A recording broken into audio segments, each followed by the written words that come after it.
question. I'm just wondering, did you check yourself out, or me, or the rest of the crew? Yeah, you're running about 9, and about 20. What the hell? That's pretty strange. Weird, huh? Well, my antenna kind of, faces that way, though. You think so? Yeah, my one leg goes, northwest-ish, and the other one goes southeast. Yeah, but 20 over. I wonder if yours is more like unidirectional, like maybe it's like a beam beaming it down that way. No, I've got like a horizontal base. Kind of weird, but then it slopes down at the end, but I'm blasting in that direction, so that's probably why I sound better there than anywhere else. Boy, well, you can't get the configuration of the antenna and reverse it, base it up magnetic north maybe, and shoot everything up the northbound. Yeah, my lot's only about 65 feet wide, so 120-foot antenna ain't gonna work. Well, hell, just put it in a neighbor's yard. That would be so nice. I got you at the 0 on the 20. And Sal, I got you the plus on the 40. Wait a minute, say that again, Fred? I believe it was Mike on the 0 of the 20. And Sal, I got you plus on the 40. Hang on a second, let me turn my amp on. Well, every time he goes down into Africa, down that way, down into the south, that's when I go into standby automatically. I mean, but I'm not gonna lie, but the amp is on. It's on. But it don't mean the damn, because it's in standby, Oh. I understand that. Well, the thing about it is, when I look at the monitor on the screen, it is not the exact same as the radio receipt. Well, I sure appreciate the report. As long as it's a legitimate one, and I know that you do, you give a legitimate report. I appreciate that good report. Well, I'm trying to bounce in between both of them. They're actually about both the same. And hell, you guys move. Yeah. Because I would have been for y'all. It's like musical chairs out. Mark, you're 25 over in Canary Islands tonight. That's amazing. I believe that AM1 is got a great antenna on that SDR. Yeah. And that SDR, man.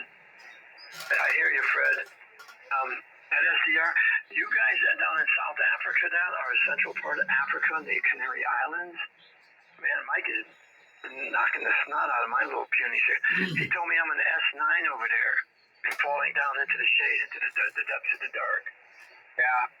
For Florida, most of the loads out of this ship heading north are transmitted up to that area right into Europe. Oh, yeah. Can you hear me? Hey, Mike, check Hank out. See, I think you and I were the same last night. Now, be prepared. He might give you a real, repeatedly miserable report, though, Hank. Yeah, I know. I'm figuring 3, 4. Oh, hell. I would be doing big time. He gave me a big 9. Wow. It's nice. You are Alright, so Hank is 15 over, Sal is 10 over, and Mark is 25 over, and now I drop down to 20 over. So yeah, I'll turn my power up. My antenna is pointed right that way. It's exactly where it's pointed. And the back side of it is down through Central America on the southern end. That's about the same thing I'm doing. Same direction-ish. Right. Every one of y'all banging 20 to 40 over. Hello, radio. They're 30 over in Africa.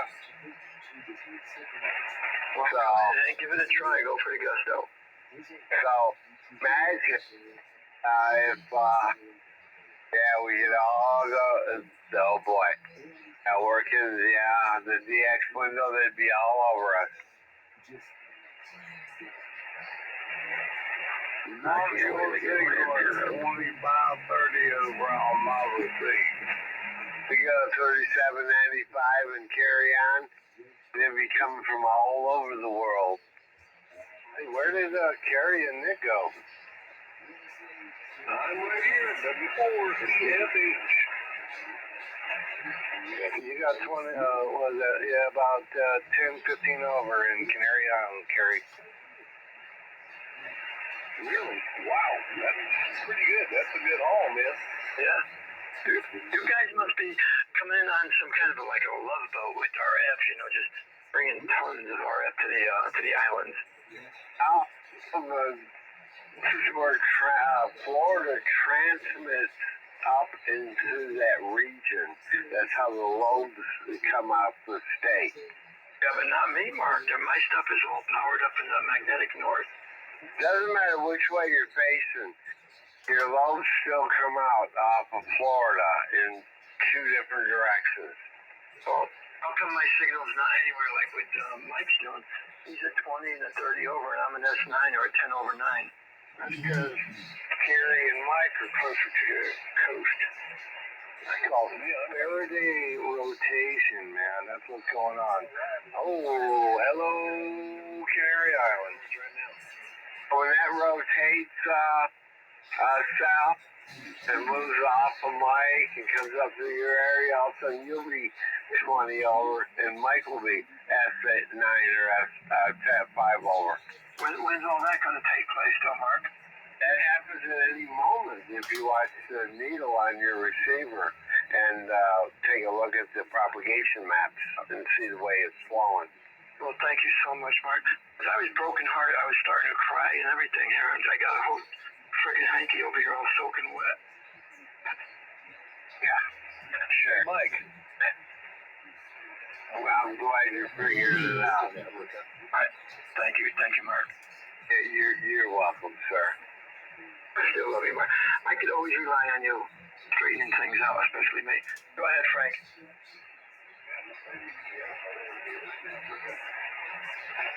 Too bad you're 15 over there. Oh, you could put some kind of rejection moment on the east transmitting level of your antenna and not be heard.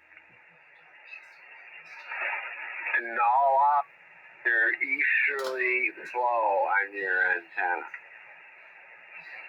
I don't think it makes much of a difference, really. Hey, Hank. Yes, sir. Okay. Mike, check Hank out because usually he's pretty much I don't know, not quite in my location, but we're pretty compatible. See what Hank is doing. I'm running no power. Someday we have some power.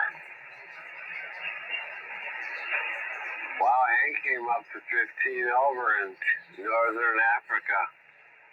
Well, we come out 15 over. Well, you're beating me, Hank. I'm only an S9 over there, Rinky Dink. It's all about where your loads are going, man. That's all. It ain't got nothing to do with what you got. Yeah. When the killywinkles start bouncing around, who knows where they go. Yeah. So, I carry that time you were 5 over 9 in the Canary Islands. Oh, 5 over 9, my signal went down a little bit, huh? Let's just drift around, it's the waves. You got to get over that shipping channel, that's up there in the air. Yeah, man, maybe I should put a couple more logs on the fire, huh? Yeah, try to melt some of that water down, get it out of your way. Okay, there's a bit more logs on the fire. We're testing 1, 2, 3, 4, 5, 6. That was 10 over, so that's amazing.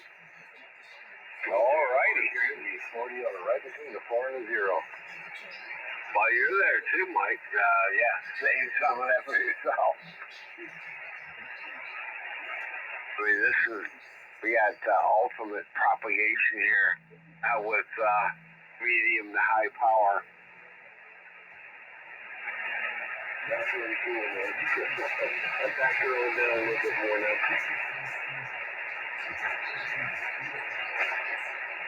Yeah, I'm fixing to crank mine to 11. Hello, radio. 1, 2, check 1, 2, 1, 2. Oh, so everybody was talking about amplifiers. They only went like 160 to 15. And then this MLA 2500, I went one click past the 15. There was no markers on there. And that was good for 10, 11, and 12. That's why my clipper thing has as well. So, they had to remove no pins and no screws on the shaft to keep it from spinning another position. Mike, is this my picture down there in the central part, or the Canary Islands, or here local? No, that was the SDR being received in Canary Islands. Oh, okay. I was gonna say, if it was here locally, it was kind of like not too good, you know. Yeah, you may as well just go chop down some trees and build a stick fire out there. Yeah, you're 30 over, Sal. Oh, thank you. Let me see what you are. Whatever I am. Too strong. Yeah, it's like, you're the same too, Hank. They don't need to be that strong on my meter. Yeah. Like, Mark, he's 40. Who's 40? Mark is, yeah. But somebody told me that Mark was like up on the tree with the cake behind it. You're like not even, 40 miles, maybe. I don't even know how far it is from here to there, but I'll tell you what, Mark's signal is like past you're at 30 over, he's hitting the 40. Yeah, no, I know, and he's like that all the time.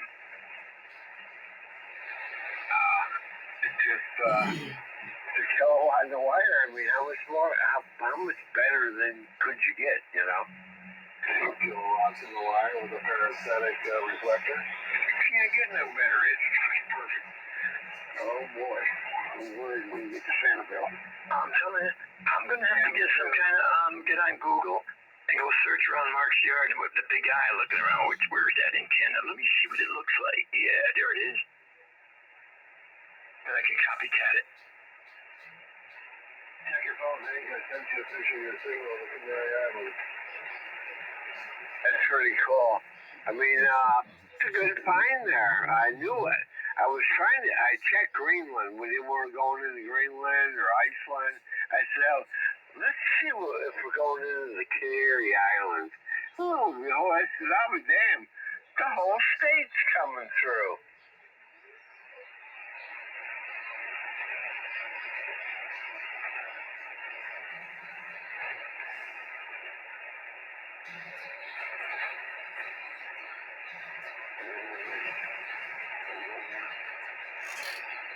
Mark, is it critical if you put a wire or reflected for reflection? Does it have to be 5% longer than the actual radiator?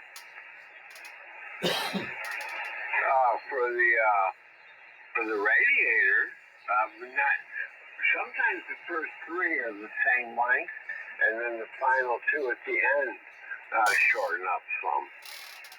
No, but if you put wire mesh or a wire on the ground, especially like an MBS antenna, it should be equal length or 5% greater length. Right. Oh yeah, for that, yeah. For a reflector? Yeah, reflector. Yeah, absolutely. Well, I used to have that. I used to have farm fence, a 4-foot wide, about 200 and about 60 feet or so on the ground. I started getting messed up, and I was afraid my dogs were getting tangled up and then bust their legs at night or something, chasing after a deer or whatever. So I had to do some work on the base of the antenna, so I got the skid steer and I took it going back a few months back. But I'm thinking of putting it back down, a new roll, and stretch it real tight on the ground. You want to know what helps me? I use a chain link fence underneath with my reflector, and then on my 75 meter, it follows my gutter line all the way around the house. That's smart. Yeah. People say it's a bunch of boys, and then, well, it's okay. If they can consider a bunch of bull, but go to the book, go to YouTube, look at magic carpets, ground counterpoise, and this and that. But it's not a ground counterpoise, it's just enhancing the ground conductivity, acting as a reflector based on the ground. Yeah, like that magic carpet ride. Yeah, that's right. Remember that? Yeah, with the genie riding the magic carpet. Absolutely, I remember.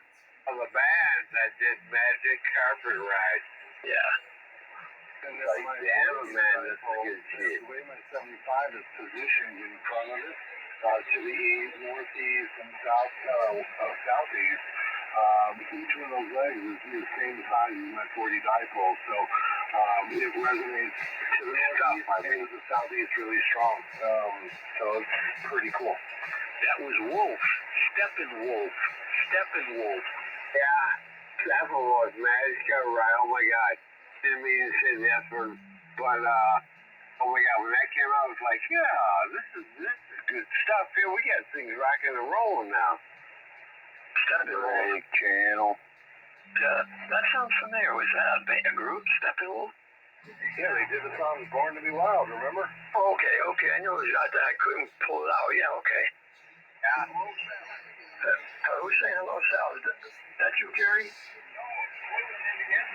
Blue in Indiana, man. Hey, buddy, how you doing? Howdy, doggo.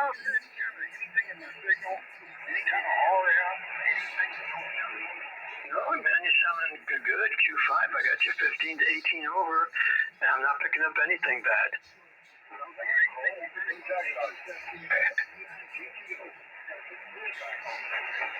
Is that antenna frozen? Wow.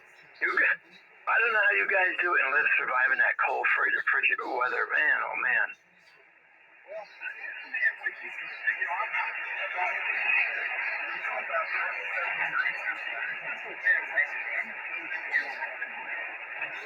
What lake? This is wet cold, it's not that bad. What lake are you looking over?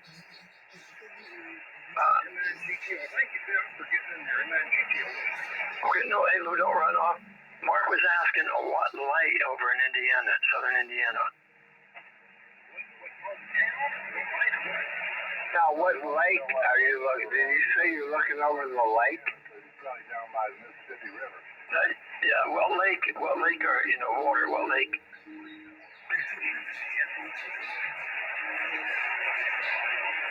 You get that, Mark? No, overlooking something. Looking, Louisville.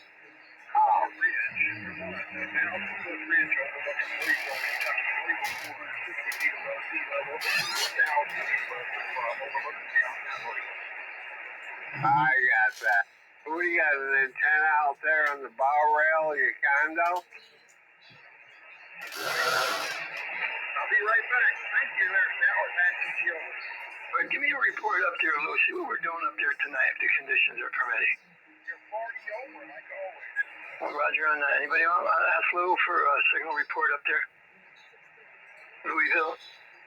Yeah, Lou. This is Travis down here in Winter Haven. How you doing? Good, Travis. I'm gonna stop saying Louisville. I'm just gonna say Southern Indiana. Just stop saying Louisville. I get some damn people confused. They think I live in Louisville. Alright. That's good. If he did anyway. He ain't down here. Don't worry. Alrighty. You have a good night.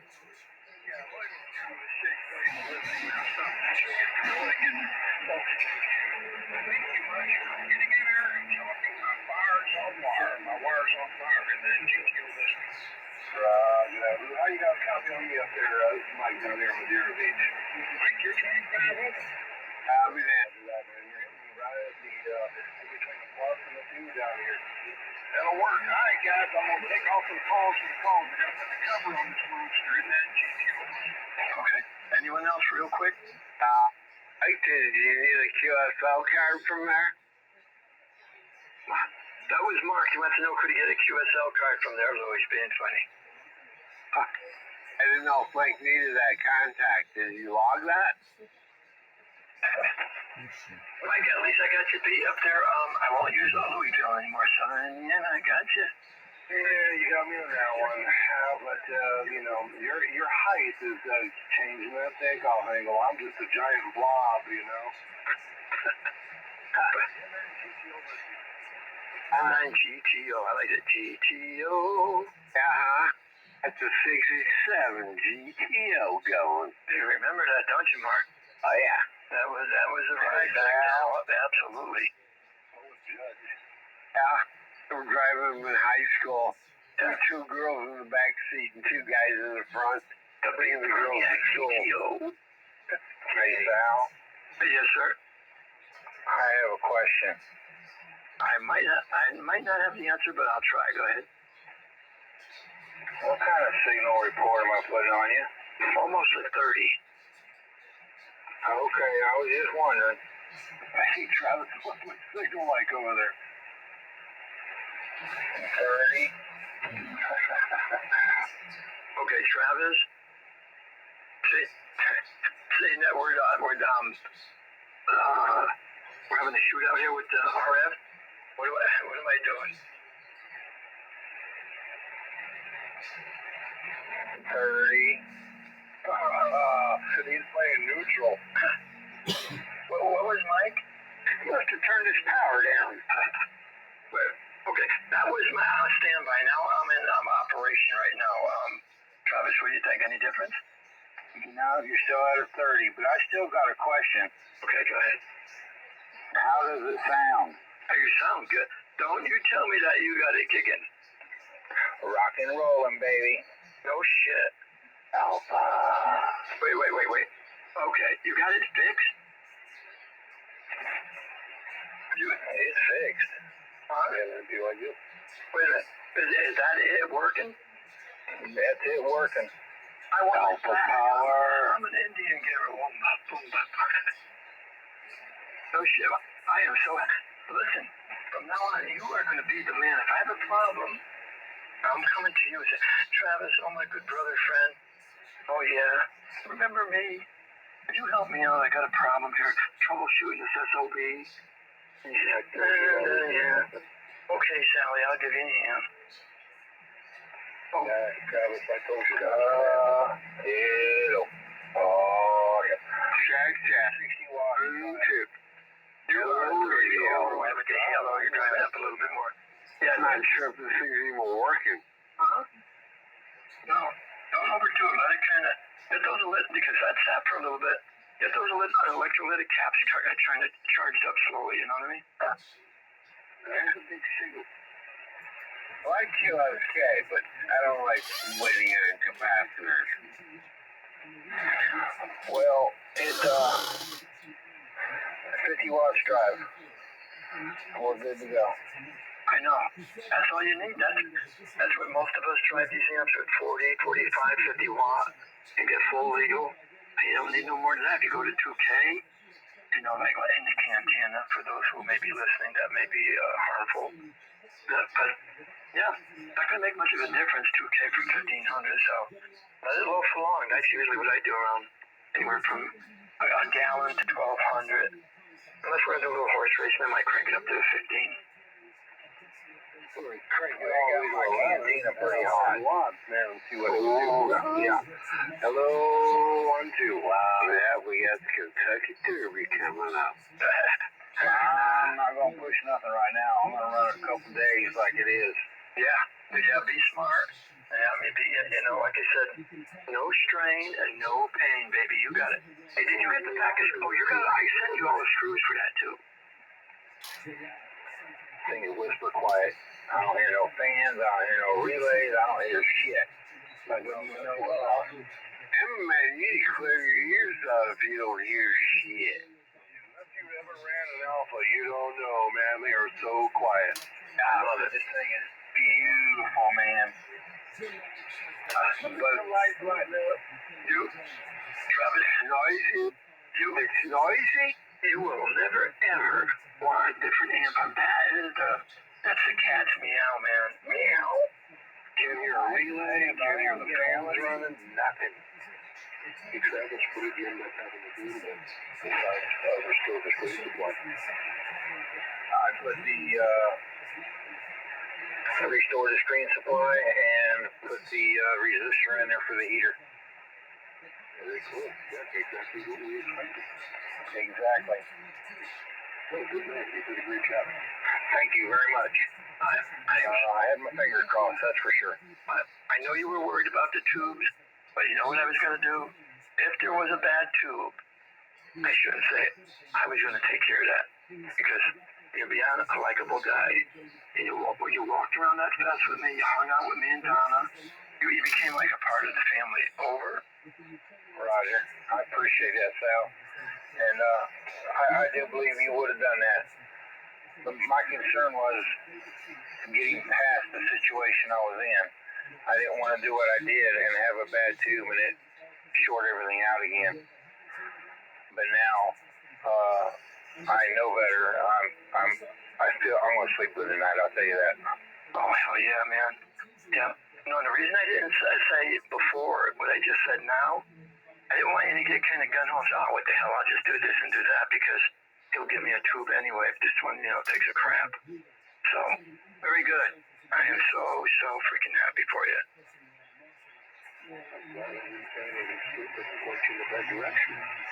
No, you did good. Everybody did good. I'll tell you what, I'm a happy cloth in front of the 40. Thank you, Sal. Thank you, Frank. Thank you, Mike. Thank you, Mark. Thank you, everybody. Hey, when you get a chance, Travis, I'd appreciate if you send Travis over in Alabama. Thank you also for giving your hand to him. You're exactly right. Yes, I will. I will do that. Okie dokie, I'd appreciate it. I'm sure he would too. And don't forget to thank the guy with the toilet paper tail. Oh, yeah. And next time, buddy, when you wipe your butt, pay attention to what you're doing, stupid. Sounds great over here. Travis, you are a big gun now. You're walking tall. I was doing right at legal with my swan. But that was pulling everything out I could. Yeah, this one you can throw a brick on it, walk away, and come back tomorrow, and it'll still be fine. And you sound good, you really do. I'm listening. I got a critical ear.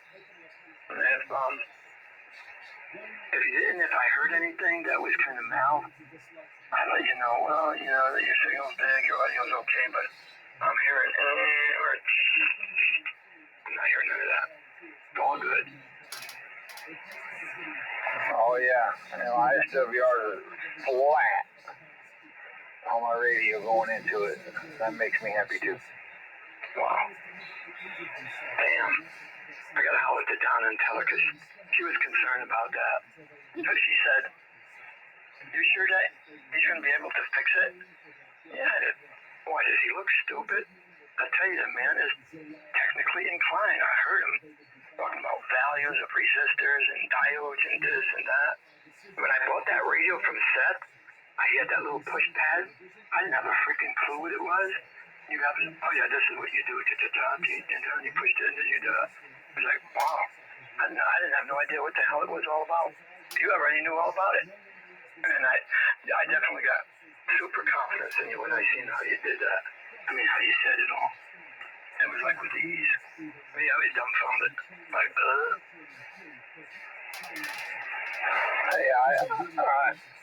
I listen, and I try to learn, and I ask questions.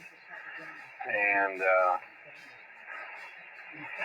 it worked. And I'm glad it did. So thank y'all. Appreciate it. And I'm part of the big boy family.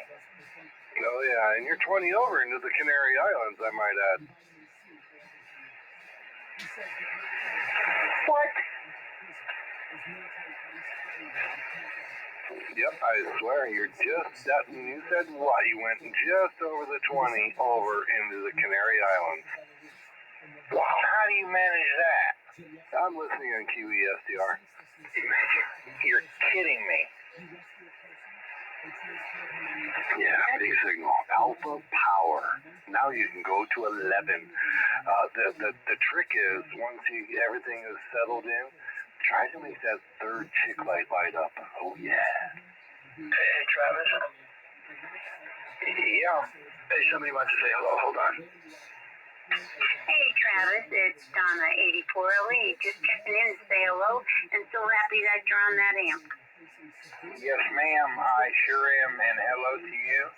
And I'm very, very, very happy right now.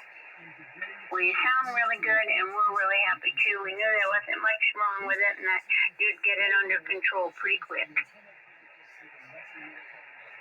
They do a lot of reading and asking. Specialist.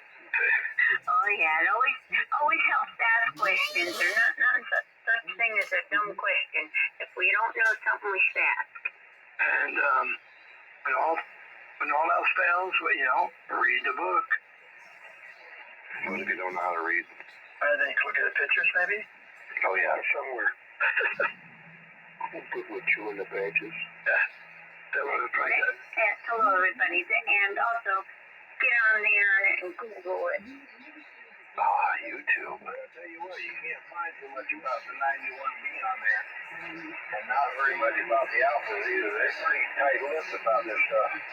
Because they never break.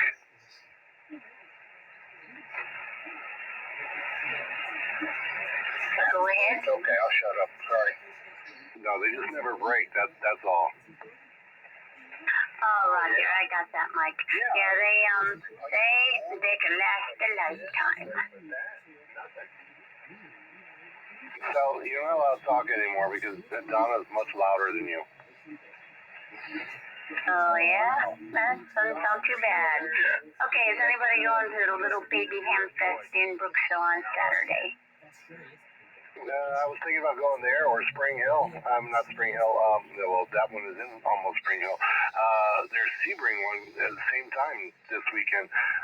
But yeah, Sal, Donna's signal is 25 over in the Canary Islands. Yours is a little lacking.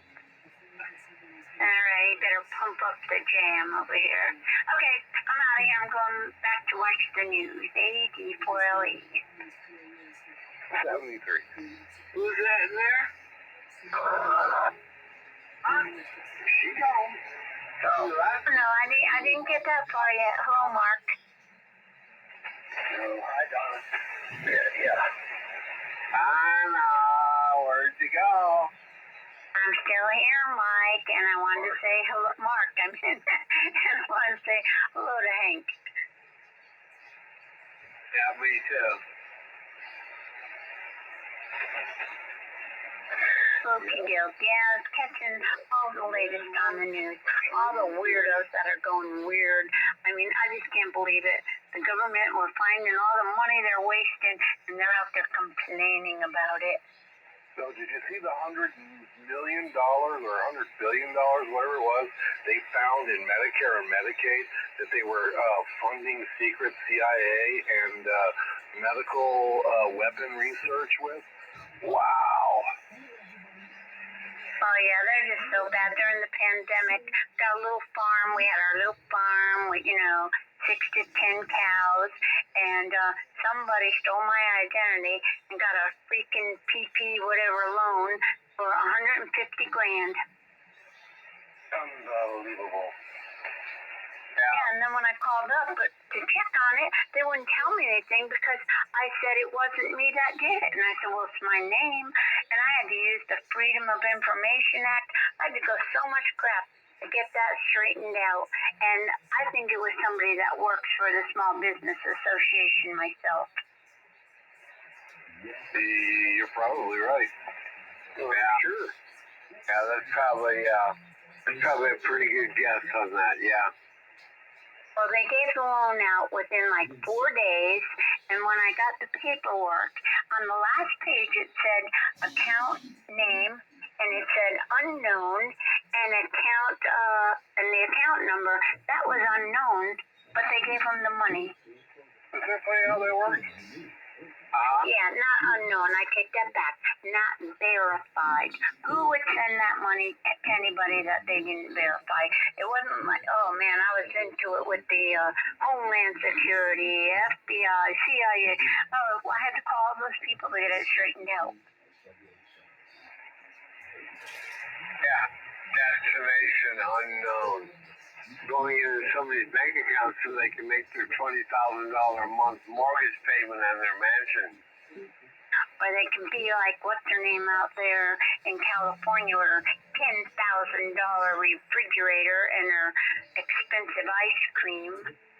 Yeah, and her husband Hammerhead. Oh, I like that one, Hammerhead. All right, this time I really am leaving. 84LE. All right. Good to hear you. Thank you very much. I mean, she actually sounds better than me. I can't believe it. She's got better audio than Sal does. Anyway. Yeah, I'm just an old guy, you know. Well, I figured out what it was. She talks back for the microphone, guys. That's what makes it sound better. Yeah, she sounds better than Sal. I've been taking that signal trouble further. Yeah, she articulates. You know how to get this micro-modulating here. It's like, ooh, you want to see my meter? That needle was flying around like, yahoo! Where you get it going? Yeah. You see a lady in the shack, just shake it up a bit. Listen to the airways. She didn't give you the closer of all that deal. Finally, she got certification from the small business and some other federal programs. Well, don't worry, Mrs. V. You don't have to pay it. And, yeah, she had to go through that. It took about 2 years going through this agency, that agency. Meanwhile, I'm thinking, well, $150,000, we're going to attach our freaking property. You know, the feds gave you that money, the small business. Actually, it wasn't the feds, but it was backed up by the feds. Oh, shit. Next thing we're going to do is have a friggin' attachment or something on our property. Then that means we got to hire an attorney, go to court to undo it, explain what the deal is, But we didn't have to do that. Thank God. $150,000.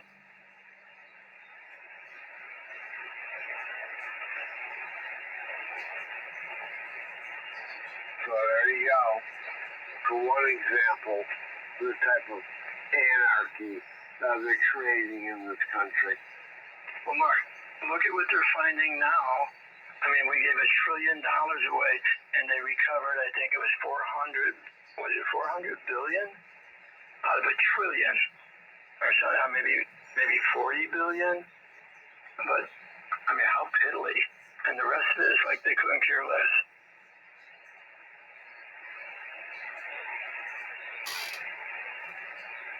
Well, when you recover cash or however it comes to them, whatever it is better than nothing. And whatever they do, just hope that a signal is making it to you.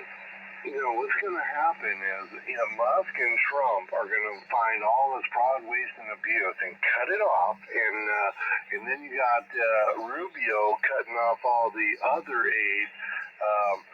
He's going to be the first president in history to pay off the national debt just from cutting off all the BS. Musk and Trump, I like that. Can you imagine that? The opposite of Richard Nixon and most of them. It's like, oh my God, that's insane to think about something like that. Well, it's happening. I mean, it's happening on the daily. They are just cutting and cutting and cutting. And now that judge got ruled unconstitutionally and reversed his order. So all those employees are, why does the IRS need 87,000 armed officers? Why? Nobody knows. That was Obama's thing. But anyway, they are saving billions and billions of dollars. What are we, if he keeps doing this, we're not going to have any national debt. It's going to be blanked out. Yeah, the previous potato heads administration, the armed, the IRS. You remember that? He hired all those agents, and then he bought up the entire stockpile of 40 Smith & Wesson caliber rounds in the country. You couldn't find them, and then all of a sudden they started buying up 22 long rifles. Like, what the hell's going on? Do you remember those days? You couldn't find either one of those rounds. Yep, I sure do remember.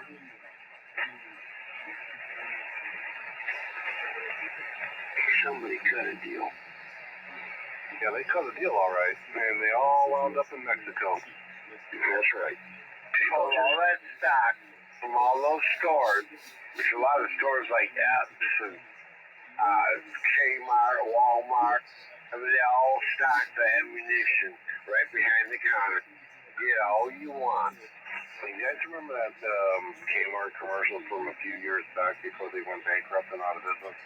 I just shipped my pants. I just shipped my boots. I know, but hey, Roll King, they got pick up cases of 22 longs. No, man, I got so much I don't think I'm ever going to be able to shoot it. I've got ammo cans just stuffed full of those things, man. And I got to make a point to go shooting. Or and the same thing with 7.62 for the AKs. I've got 10,000 freaking rounds. Where the hell am I going to use 10,000 rounds? Remember we went to Walmart for 22 long rifle? They were out of them. They were back ordered. And put your name down and wait. They came in, went on the truck, and you could only buy a limited amount. Went to Roll King, same thing. I remember. Oh shit! Oh hell yeah! We got them. Now you can buy the whole shelf at Roll King. I get all my stuff online, delivered to my door, 1,000 rounds at a time. I just don't like playing that pain that hazmat suit. That's crazy. Maybe you could buy them now, but back a couple of years ago, they were dry. All that, not everything. Certain rounds. But again, it was like back order. You had to wait. They call you when they came in. They called you, and they did come in. They were already spoken for By the employees? Yeah. Well, I remember. I remember back when 5.56 used to be like 5-10 cents a round. Now that shit's almost $1 a round. I'm like, seriously? Oh yeah? Shortage of ammunition. They're shipping it overseas. There ain't no damn shortage. Guns, all kind of guns the terrorists have. They're running old stuff. That's all right. It'll last your lifetime, trust me. If you seal it in a watertight ammo can, it'll last forever. Hey, Mike. Yes, sir. Donna, how big or significant the SDR over in Africa? I swear, I ain't lying. Yeah, you believe that? That is so funny. That is, I mean, if you zoom in on that, two of them up there, yeah, because the lower one. So, we're gonna have a shootout contest. And hear me. You'll hear me call, Donna, come over here. I need you. Straight up into your, we're right straight in it. Oh yeah, I got certain guys that it's the same, even with 5 watts. Probably Croatia with 5 watts, you know. Yeah, but I mean, you got the low-end punch that, you know, you can hear really quick.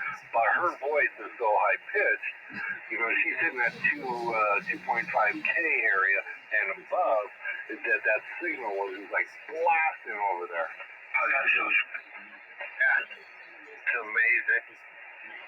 So, I mean, you could do it too. If you like flat on the floor with a microphone in front of your face and put the chair on your nuts and push down on it. Damn it, man. It comes a little violence to it, get that thing to key up. Yeah. that's so funny. Well, I mean, you gotta sing soprano sometime. I guess something that'll work to get that going. Oh, and I have to get some of that QSK for that key up. Oh, leave it to me. I'm sorry.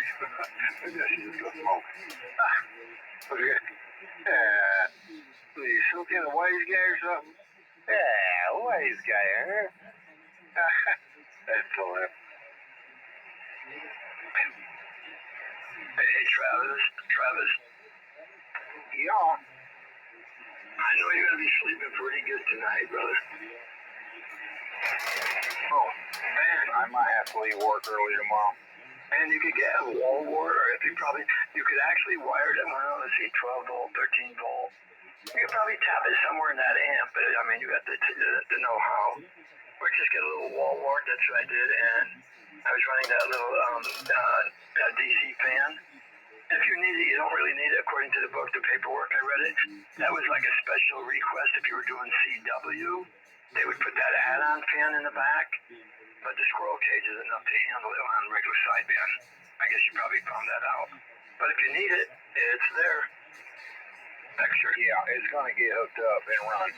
Mm-hmm. Yeah, the hell it's there, might as well put it to use. Now we just need to boost that audio up a little bit now that you got the big alpha. My audio is where you put it. I know, but now you're on a bigger amp, man. We need to make it louder. Okay, sounds pretty good here. Yeah, it's pretty good, yeah. So, it all depends on which way your antenna's facing, you know? What microphone, Travis, do you have? The ILC 30. No, I don't know. I'm not familiar with it. No, I mean, It's 230, 40, but it's different color. like a PR40, but similar. That could be any microphone. Sorry, it's a PR30. What plugs into an XLR, or what kind of a pin? XLR. It looks exactly like the PR40, but like I said, it's a different color. A little bit shorter. The cartridge is just a little bit smaller in it. So like a studio mic or something, you stand on a stage and talk through? No, they're almost identical. Oh. Okay. When I see you, Travis, I got an XLR. What the hell I got? An AKG microphone, and it needs an XLR to plug into the bus, like the ball mic. It's a heavy, nice mic. Maybe you can take it with you and try it out. There you go. Yeah, but it's a good night that night. What's that, Mark? I appreciate it. It's worth a shot. Uh-huh. Yeah? Can't wait till you try it out from that location. It didn't work, it is. I mean, I didn't read anything by them. That sounded really good. It sounded like this when I was talking. So, what's your bandpass set at? Is it 50 to 30, 50?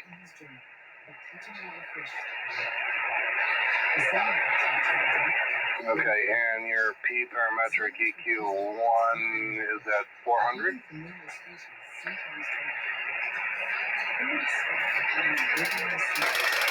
Hey guys, I'm gonna get out of here. I'll catch up with y'all most likely tomorrow. Okay, not BYU. 73 is Frank. Good hearing you.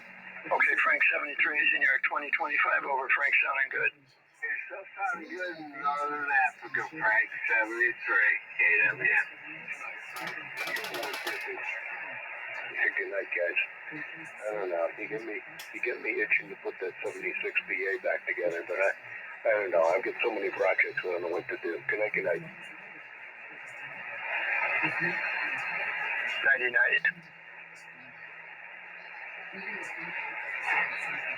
There you go.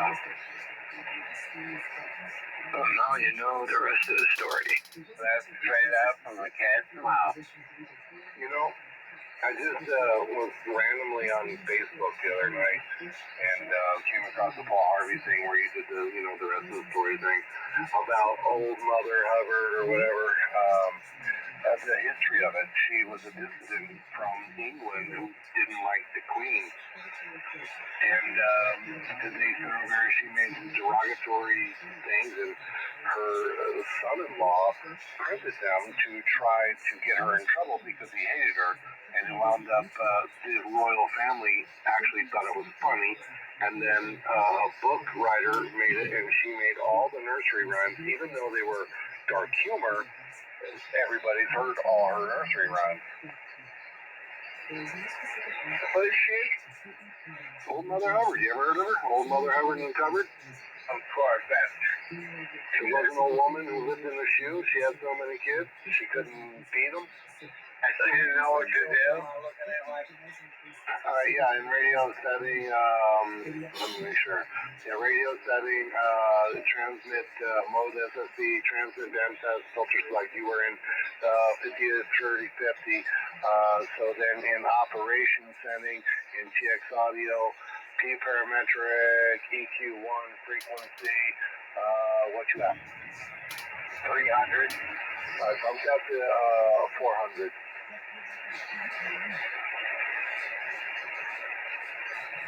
I already tuned that radio up before.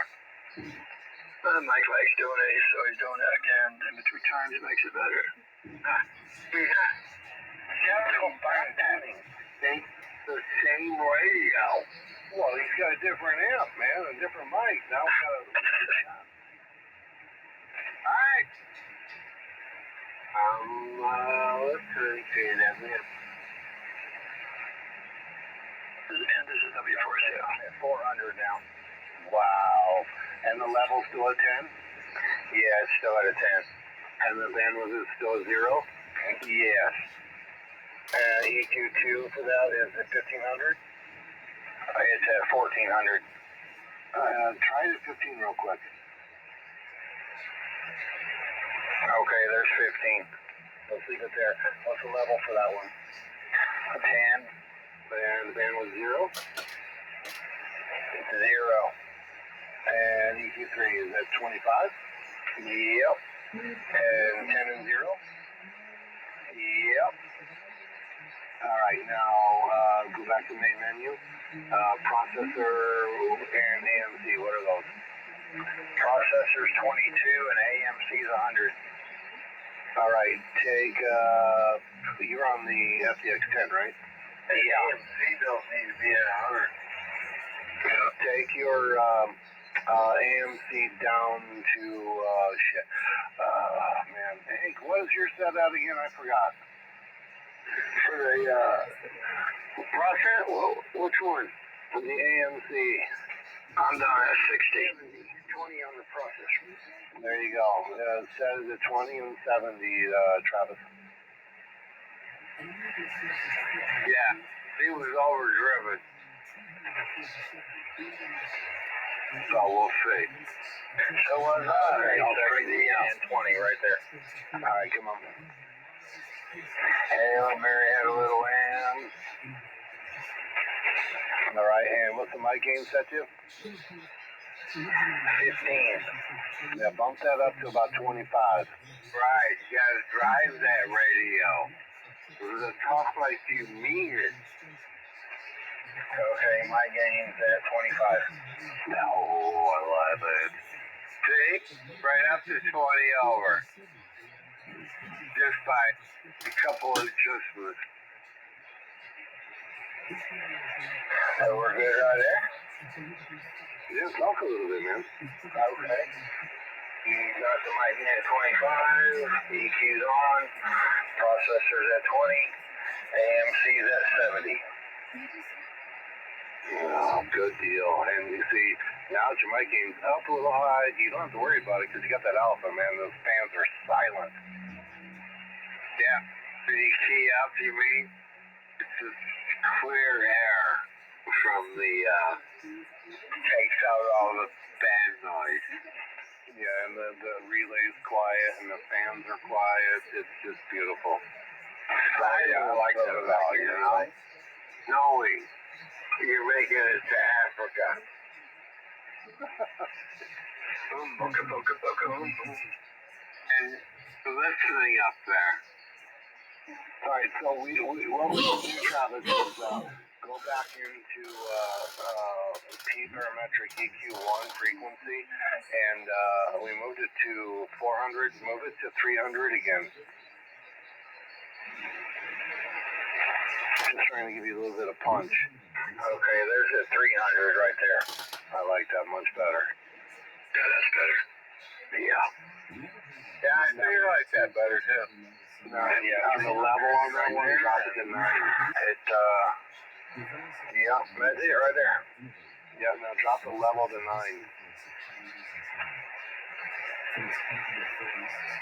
Alright, my level is a 9. That's good. We'll leave it right there. It keeps right at 20 over anyway. The radio should be driving much more comfortably than it was earlier. We're in the mud. Yeah, it should be. It, Shouldn't be anything like that. damn. Travis, man, you're loud as hell now. I love it. He's rocking. Good deal. Thank you, thank you. Much, much better. Yeah, good deal, Travis. Glad to see you join the gang. Alrighty then. Ooh, look at them lights. Yeah, well, my game's sensitive. That's good. Travis, you're going from a 20, 25 and heading up toward the 30, so it's kicking ass.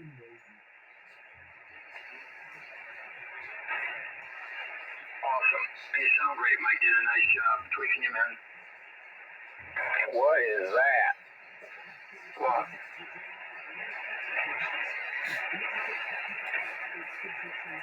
what's what? You're recording. Huh? I don't know. Says Mike did a good job tweaking you. Ain't heard nothing here. I didn't hear any recording. No. And, that, I think China was like, was China even in here tonight? No. I didn't hear nobody but the QRM from the AMers. Right. And, so I think quite a few, changes going on out there somehow. You gotta kind of follow it. I'm gonna go smoke. Travis, you sound great, man. I'll be right back. Thank you, Mike. Appreciate it. I got Mike here rocking and rolling up here on the hill tonight. Oh, yeah. Well, I got my stuff turned to 11, man. I was just trying to sound loud into Indiana. I forgot to turn it back down. Yeah. He wanted to do a number on me up there when Lou came in. He wanted to do a number on me like he does down in Africa. Well, I mean, I gotta have bragging rights somewhere. I know, it's all good. Can you imagine that? You're stronger in Africa than you are in Virginia. Mark, that's crazy. Mark, it's like, what the hell's going on here? Mark, as long as These tubes run cooler in my 500s. yeah. Mark, as long as we keep Micah down in South Africa, we're okay. Yeah. Sounds like, Now, if I moved my antenna 10 foot higher, it would be game on. Just turn the power up. But I can't go any higher, Captain. I'm giving her all she got.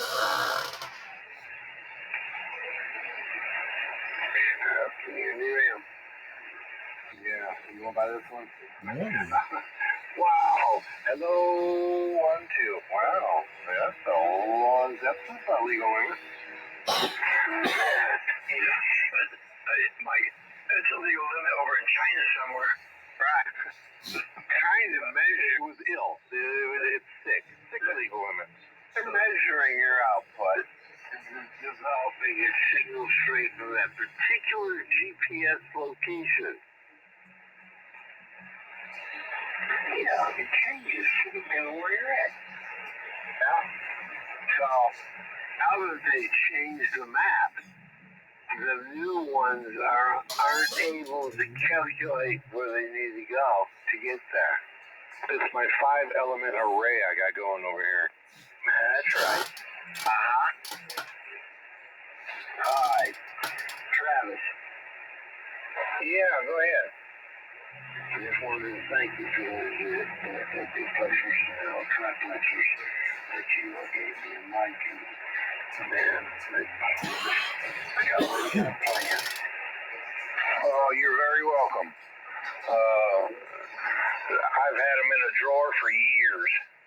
So, as long as somebody can use them, there you go. Yeah. And, You're sounding good, but it's just me, guys. So you guys can correct me. But I would turn your mic gain back down to like 20. Hey, Hank. Hey, Hank. I was going to say that, but I didn't say a thing. But I was going to say, let me hear 20. You hit it right on the head. Right. When I didn't want to offend anybody by saying that. Yeah, I know. But anyway, you could always put it back. Let's hear 20, Travis. Okay, there's 20 right there. 20, 20, 20, 20. Yeah, I like that better. What? Now, maybe I hear the same as everybody else, because, I'm hard of hearing anyway, but it cleared it up, I think. Yeah, you were getting like borderline where it's getting, like starting to sound a little bit overdriven. But anyway, opinions are so many, like, buttholes. Depends on well, dang. You on the plus on the 40. Well, thank you very much. And let me get out of this standby mode. And this is all pure antenna right now. So I gotta put some fire into it and see what I'm doing. Okay? Yeah, get that thing fired up. You only got one tube going. Get the second one. There's some kind of competition out here. Man, I'd be walking tall, macho man.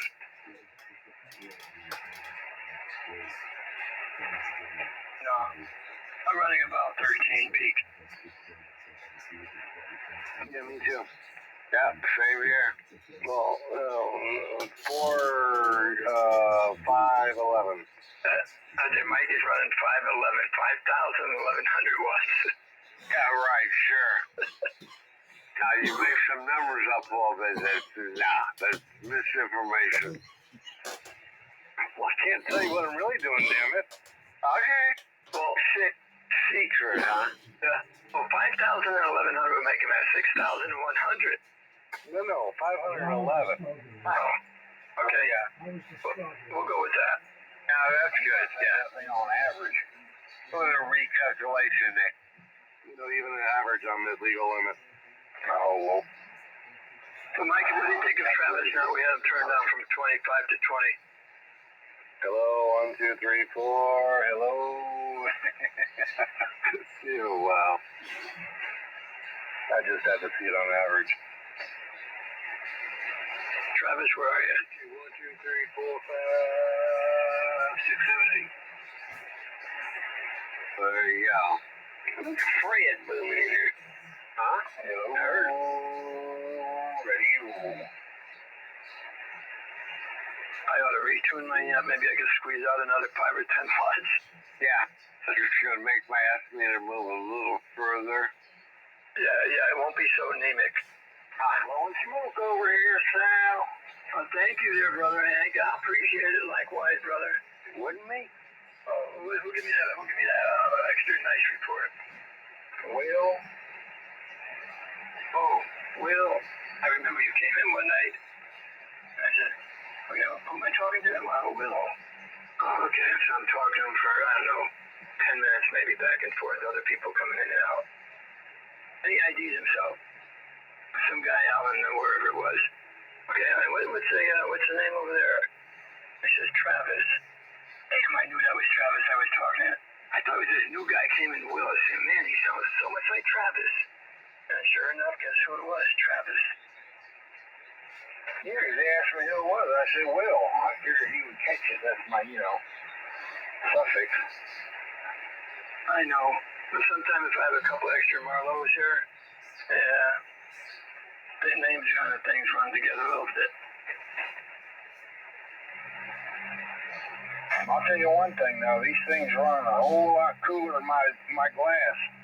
I would think so.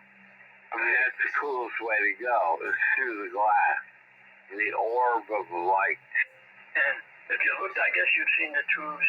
Those were the better of the bunch. Those were like right up above it. I got like 2 levels. And I wanted to put a better tube in there to make sure there was no questions about anything else that was in there. Maybe one was it. Those were kind of like supposed to be matched. And so that's what you got. So you were blessed. Well, I'm glad you did it. I appreciate it. Okay. Oh, So, but everybody should know, step outside. It's a full moon going into a waxing gibbous, and it is, you can picture, they're up there working, building cities up there on the moon. So check it out, it's full tonight. Light the sky up. No wonder my wife was calling me. Who was? My wife? So, did you get a hold of her? Yeah. But she didn't say anything about the moon, but I could tell the way she was talking that she was thinking about the moon. Yeah, full moon watching it coming over the top of the place here right now. Mark, the last few nights I called Donna to the back door. I said, "Come here, babe. Look at the size of this moon. Have you ever seen it? Look how big it is." Wow. She said, "It is." And yeah, I think we're getting closer to it, or it's getting closer to us. That's what she said. That's what they all say. Look how big it is. It's a full moon. Yeah. Yeah, right. Basically, heading into spring. It melts the snow. It's flooding. Everybody's going to be draining down into Florida and landing in the Gulf of America. Oh, really? I got a couple sites out there that still got a bunch of snow. Yeah. All that water is going to flow downhill into the right, yeah. Plenty of water everywhere. It's getting better every day. We'll see. I don't know. So, alright, we get outside. Can you hear me, Hank? Yeah, ma'am. For any purposes, W4 sale. KG4VT, thanks for reminding me. Yeah, W4, WIL. W4, CF with an H. Okay. Some big signals in here tonight. I hear all over the state here tonight. Yeah, everybody's sounding good. Can you imagine, man? I know the same thing up there, Sal, because you're even a little bit higher. How high I am. Depends on how you get. Just a little bit. Hank's up there high too, right, Hank? I think you're like at 150 feet or something on the ground. I'm only at 70. Yeah, sea level 150, actually 147 point some inches, but yeah, 150 above sea level. That's pretty good. I'm only 37. What about 37, Mike? I'm only 37 feet above sea level. So Yeah, but you got a lot of water around you, Mike.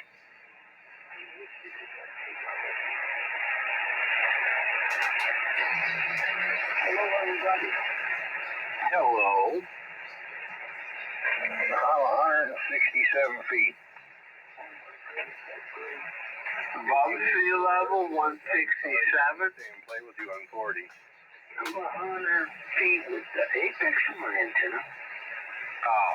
Well, your apex is at what? 100 feet. Oh, yeah. I love that. Boy, if you tilt that just a slight bit, also to change the whole angle of our point, it's amazing.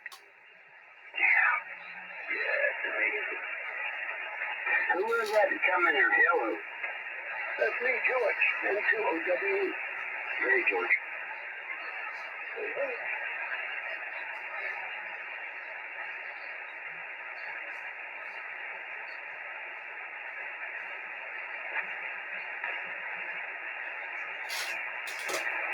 Wow, y'all ain't got to go dark like that. I was just saying hi to George. KG4VT, Hank, Spring Hill. Oh, it's all good.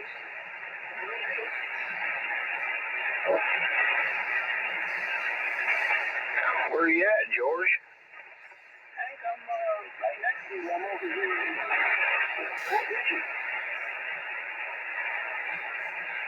So you're What's not that like, Hank? Yeah, there's Fort Ritchie. Very close to you. Are you in the house? You're obviously not in your little Honda. No, I'm not in the Honda. I'm in the house. Yeah. You got a vertical now? No, I still got the broken down alternative cycle 8-foot, 6 on an 8-foot branch. That's right. Yeah, you said that about 8 months ago. That's how we know. I said, well, it's good for portable when you're not at home, you know. Well, I'm trying to get it up a couple of inches at a time. Yeah. That's what she said. Yeah. I only take a few inches, so I'm trying. With the moon, it might help. That's all I got, Captain. I heard there's an install trick. At least that's all what's all over Facebook Reels. Yeah, what is that full trick? I don't know. It's clickbait. That's what it is. I think it's another big lie. I got a full trick on my antenna. Well, I did. I'm right on the water. Oh, man. That's awesome. How's this Behringer mic sound to you? I don't like it. You should put back on the F2s. You don't like the Behringer? I don't like Behringer in general. Well, I thought it was okay. I couldn't get it to him first, so I guess $15 would be okay. I don't like anything. Yeah. The audio's not quite like the sound of your voice. It's nasally. Right. I'm like that. Well, there you go. I mean, I set you up with that F2. That's what I'm using right now.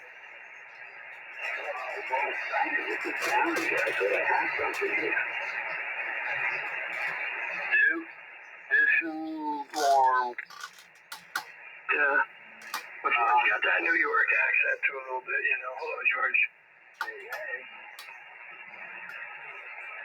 That ain't helping. Behringer isn't helping. I bought it because Mike said he had one. Not this mic. I didn't tell. Oh, I got one, but I didn't say anything about you having one or how you sounded on one because I never heard you on one until now. Is that what you're on? Yeah, I'm on the Behringer.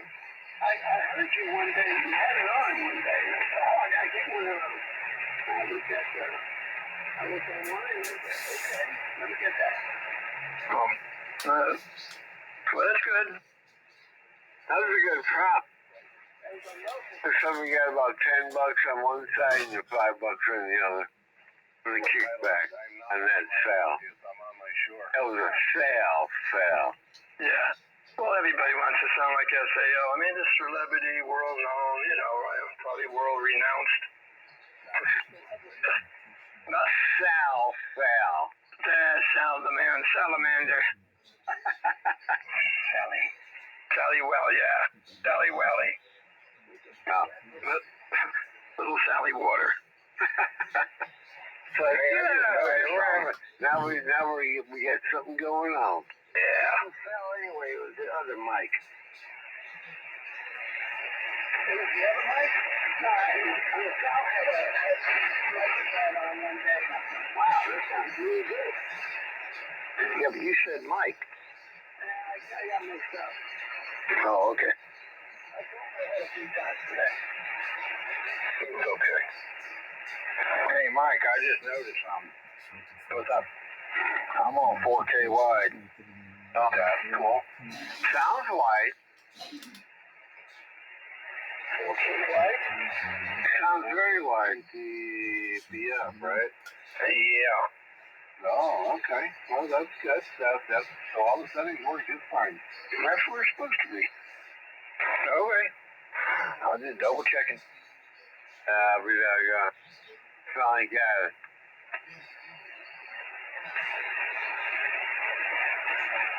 Sounds good, man. Sounds phenomenal. Yeah, just rolling back that mic game was pretty smart. Those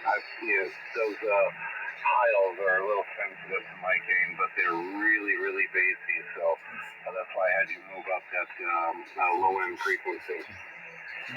Well, I'm not. Yeah, well, good deal. It's pretty sensitive here at 20. But as long as you're not hearing no background, I'm good. No, you're good.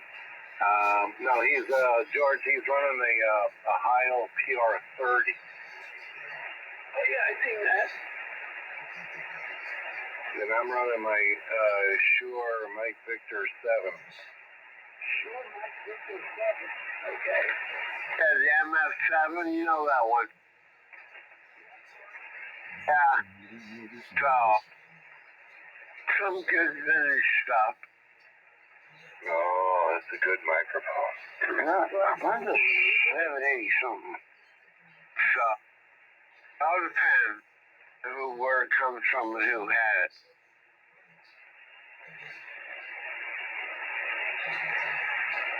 But I wouldn't grab just any one of them hanging on a table somewhere. No, I'd have to use the history behind it. Yeah, the one I'm running, it's a Mike Victor 7 X-ray, so it's just the XLR. It's a really good microphone. And actually, I would suspect that it was made in the same Chinese slave factory as the as the B40. Almost guarantee you. Or any of them. Yeah, seems like it, you know.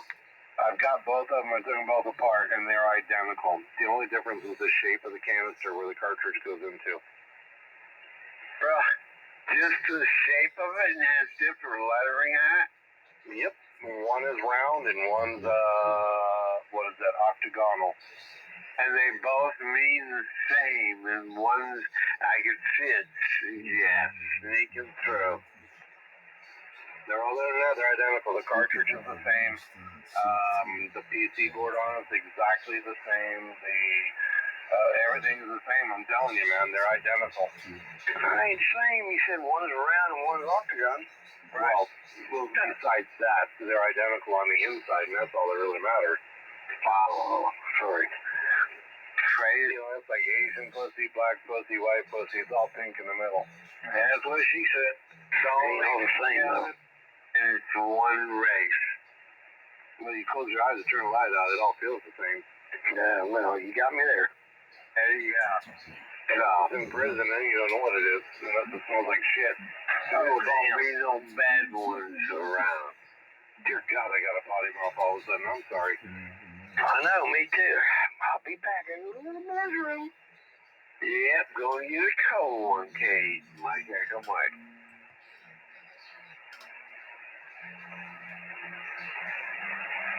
I'm headed to the sheets. Gotta work tomorrow. Might leave early. I gotta go get some screws for this cover. But thank y'all for your help. I appreciate it greatly.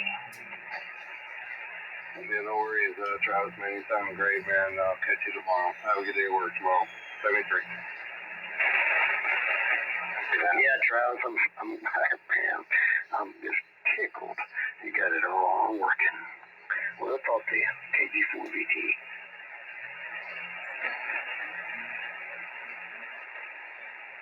Alrighty, we're out of here. I don't know where Sal went. Good night, Sal. W4WIL, we're out.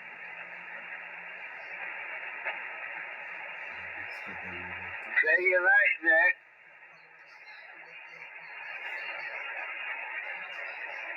Alright, we'll see ya. Alright, Kate, Mike, Echo, Mike up on the hill. Waving away.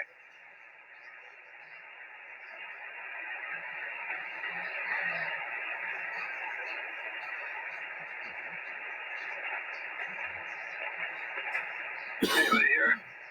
Yeah, Travis just went to bed. Oh, man. That's what I thought. Like, alright. That one's gone off the frequency. Most of the time, this frequency is tied up with transmitting on FM modulated with beams and different bands, you know. Well, the calling frequency is 3885, so I think we're good here. Not really. I kind of feel like I really shouldn't be here right now, then. Well, like I said, the calling frequency is 3885. I know that. But I've talked AM here on this frequency a lot of times. Well, here lately, I've noticed they're here and there, but they tend to go up higher now. I don't know why, but they're up higher. Oh, I was, I actually listened to the Trader's Net this morning on 75. That was pretty cool. That was come from where? Louisiana or Texas? No, you're in Florida. Oh, that one. Oh my God, they don't still run that, do they? I'll be right back. Yeah, Dave told me about it, and I was like, yeah. He says, yeah, they run it Wednesday mornings and some other days. I think he said every morning. And I was just happened to be sitting here after I got home this morning, and I was like, yeah, I turned the radio on, and I was like, oh, damn. Good signals. They were all over the southeast, man. It was like the only thing running on 75 this morning. I think it was set up request into, I think, getting localized development. So did you log what time you heard that? What frequency they were on? So 39 something. I don't remember. And it was probably around 7 to 9, somewhere around that area. do you think this is really I hadn't had my first full cup of coffee yet. Yeah, it was so early. I had a partial cup, but I spilled it, so I had to take my son to school, come home, and make another cup. Yeah. And second one was even hotter than the last one, or even better. I get it. It's 7:30 this morning, but I just couldn't do it. On 7:30? Yeah, 7:30 this morning.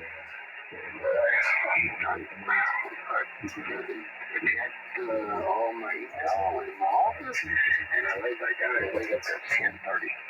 Yeah. You're in the field. My alarm went off at 5:30. I hit snooze, woke up at 5:45. So I finally crawled out of bed. Yes, he's inside a computer controlled Well, he was on a mission and he took care of it. I wish too. I love that. So how do you think the United States should be We'll go there about 10 before I feel. Yeah, me too. We're about 10 to 2. I tell me I would be on listen on the side. And 2OW. So it's 400 units. Doing the best I can. OWE. OWE is that? Oh, I don't know where I believe I know where you're coming from.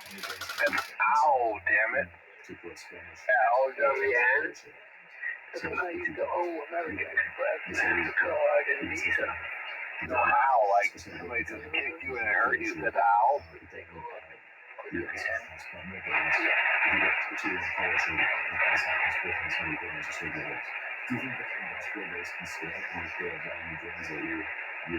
Is audio a little easily? Is that what it is? It's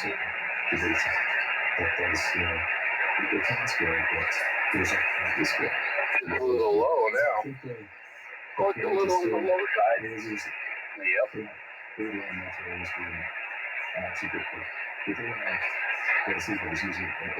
you should see that in your scope.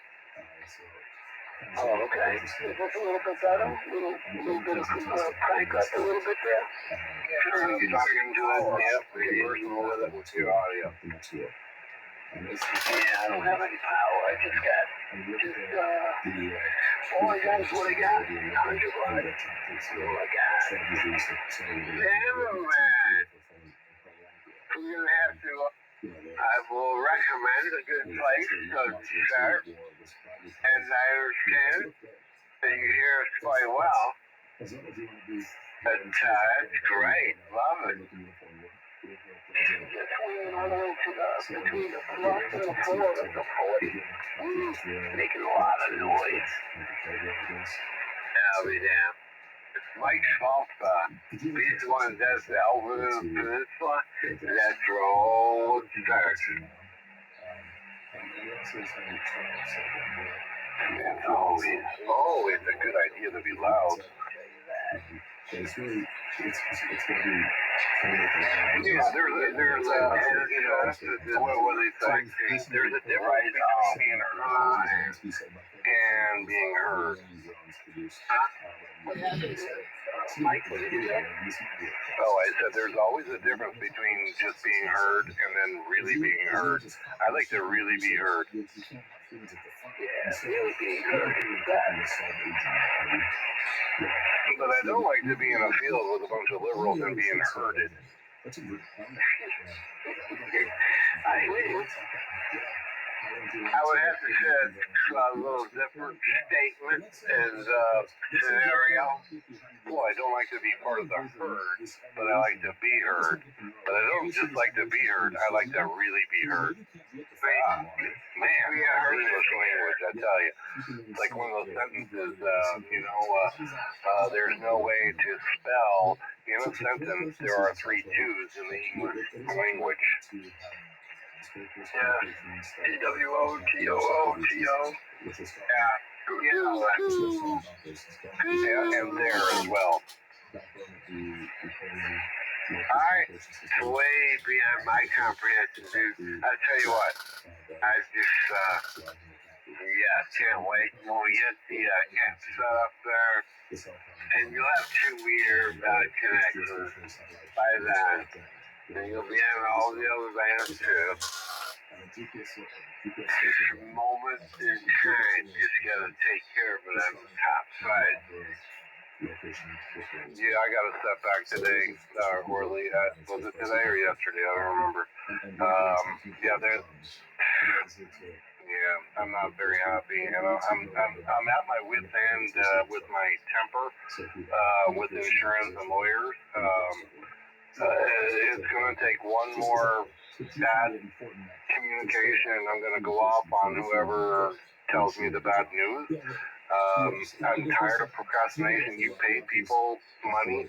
See, I'm starting to go down that road, and with a certain expectation of a service to be provided for that fee, and you don't get either from a freaking lawyer or an insurance company.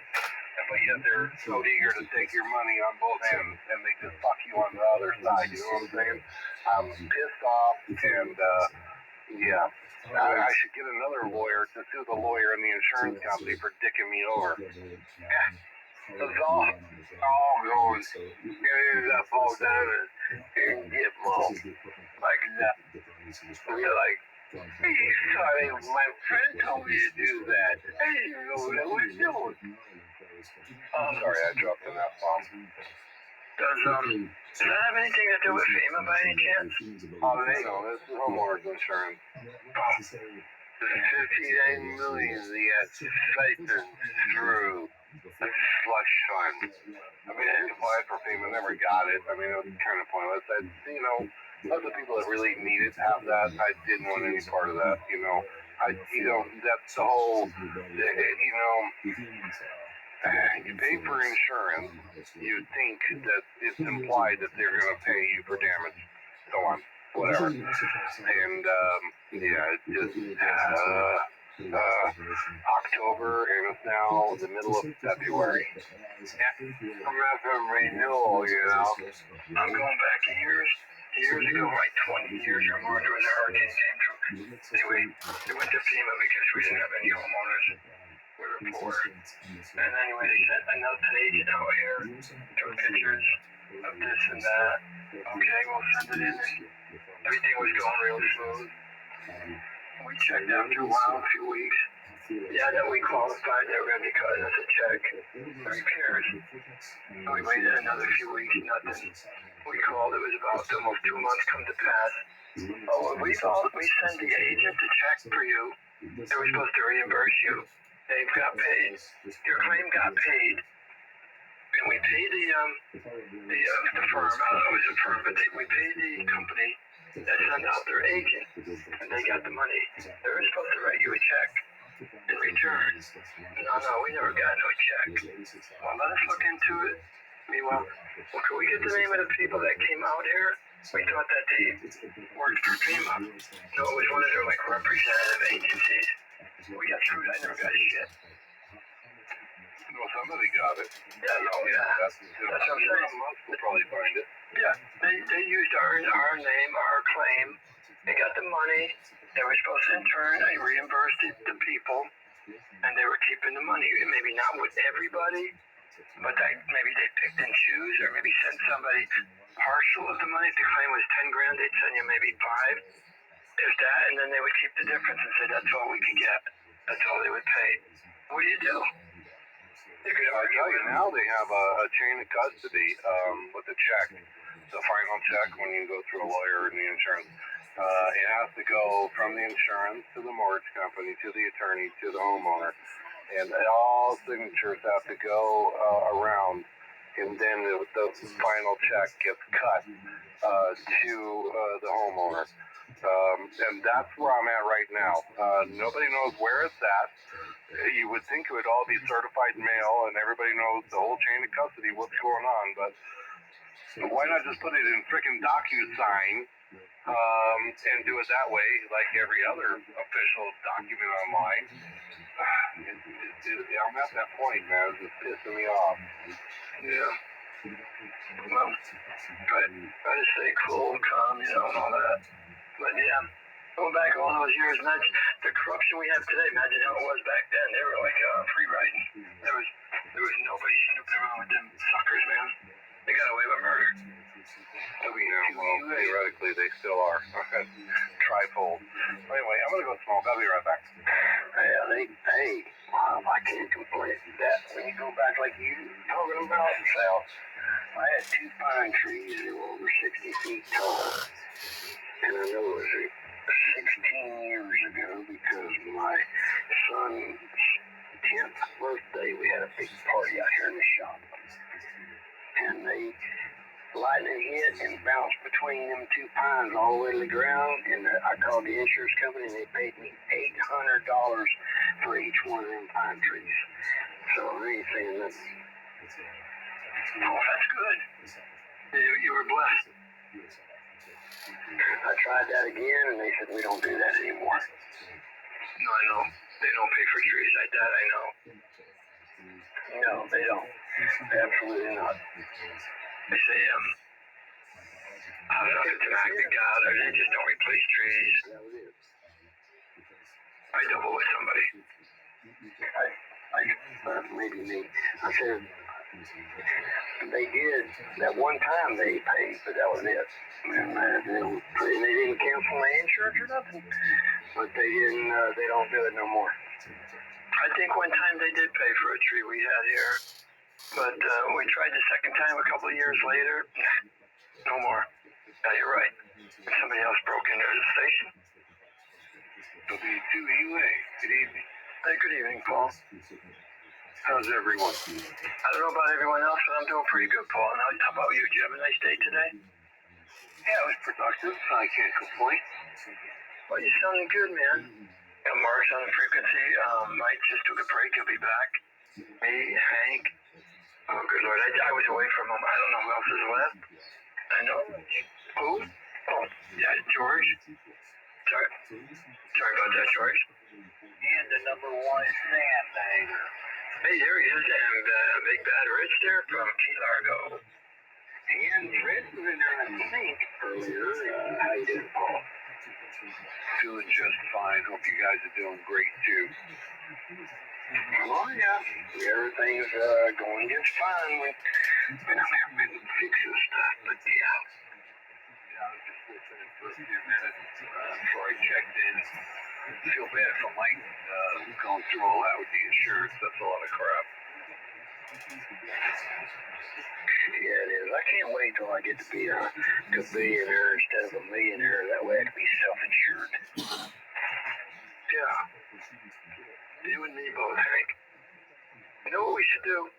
Let's partner up and we see if we can get a third. And see if we can find these technicians that work for Meritron. And see if we can put them to work. I got the building. It's going to be available. And wouldn't it be cool to it. It could be the revival of the Ameritron AL, whatever, amplifiers. Yeah, I'd like to get, it's kind of out for me, but I was telling Ed one night, we need to make us a factory that we can make tubes. But the thing of it is, I think it costs more to make tubes than anybody would ever pay you for them. Yeah. To rebrand it, Magnetron. Right, yeah, that's a good name. I think there's another one out there. I don't know if that's legit or just a made name, but there's one I think Conco. They used to do the 1500s, the AL 1500s and other big tubes. I don't know about the 1200s, but I think it was Conco. Yeah, man, I don't have anything against MOSFETs or all the transistor tubes. I think they're bad. They're ass. I mean, they work really, really well. But I just think that there should be something out there that could make the tubes. Yeah, I agree. Look how long tubes have been around. It's our history, and it could continue to be our future too. Those ceramic tubes that'll last for a long, long time. Look at those last 3500s. They've been around forever. 20, 25, 30 years, and they're still working. And they're working good. Some of the ceramic stuff that I know, they've been around for years too, and they're still kicking ass. Still working good. Yeah, even I had a Dentron one time. I don't even know what it was, but it had two of the metal tubes in them. They were 70 something, but yeah, not metal, but I'm talking about like glass tubes with all the different kinds, Like the graphite tube. Yeah. Yeah. Oh, hey, Rich. Yo. You know that amp that Travis got for me, the 91B? Yeah. Yeah. He was working on it tonight and it blew up. Oh. No, I'm only kidding. That would be bad. No, I'm only kidding. I think he's bad. I figured I'd give you that shock. No, he's got it working. He sounds great. Mike critiqued his audio and he's down the road, man. He's happy as a pig in doo-doo. So you got that relay straight down? Yeah, whatever. No, he replaced the diode and the resistor and just tinkered around with it a little bit more, made some adjustments, and he's got it going. Sounds good. He was doing 1500 tonight. He said it was working like cool, calm, and collective. There you go. I like what I'm playing comes together. That's right. They talking about all that stuff. Everything's nice and easy on my end.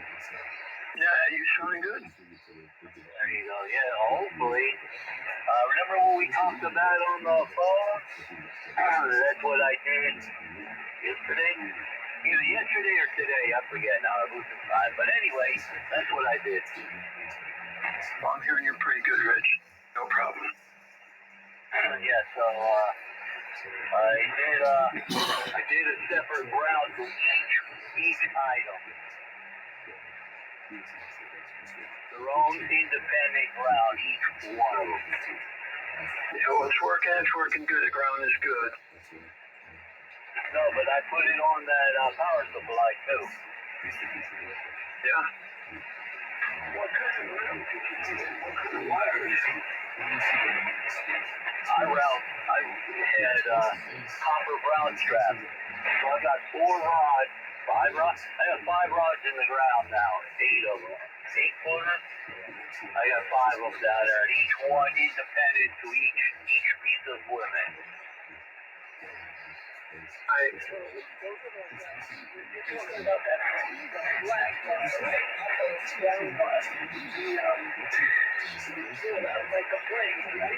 Yeah, the braid, yeah, copper braid.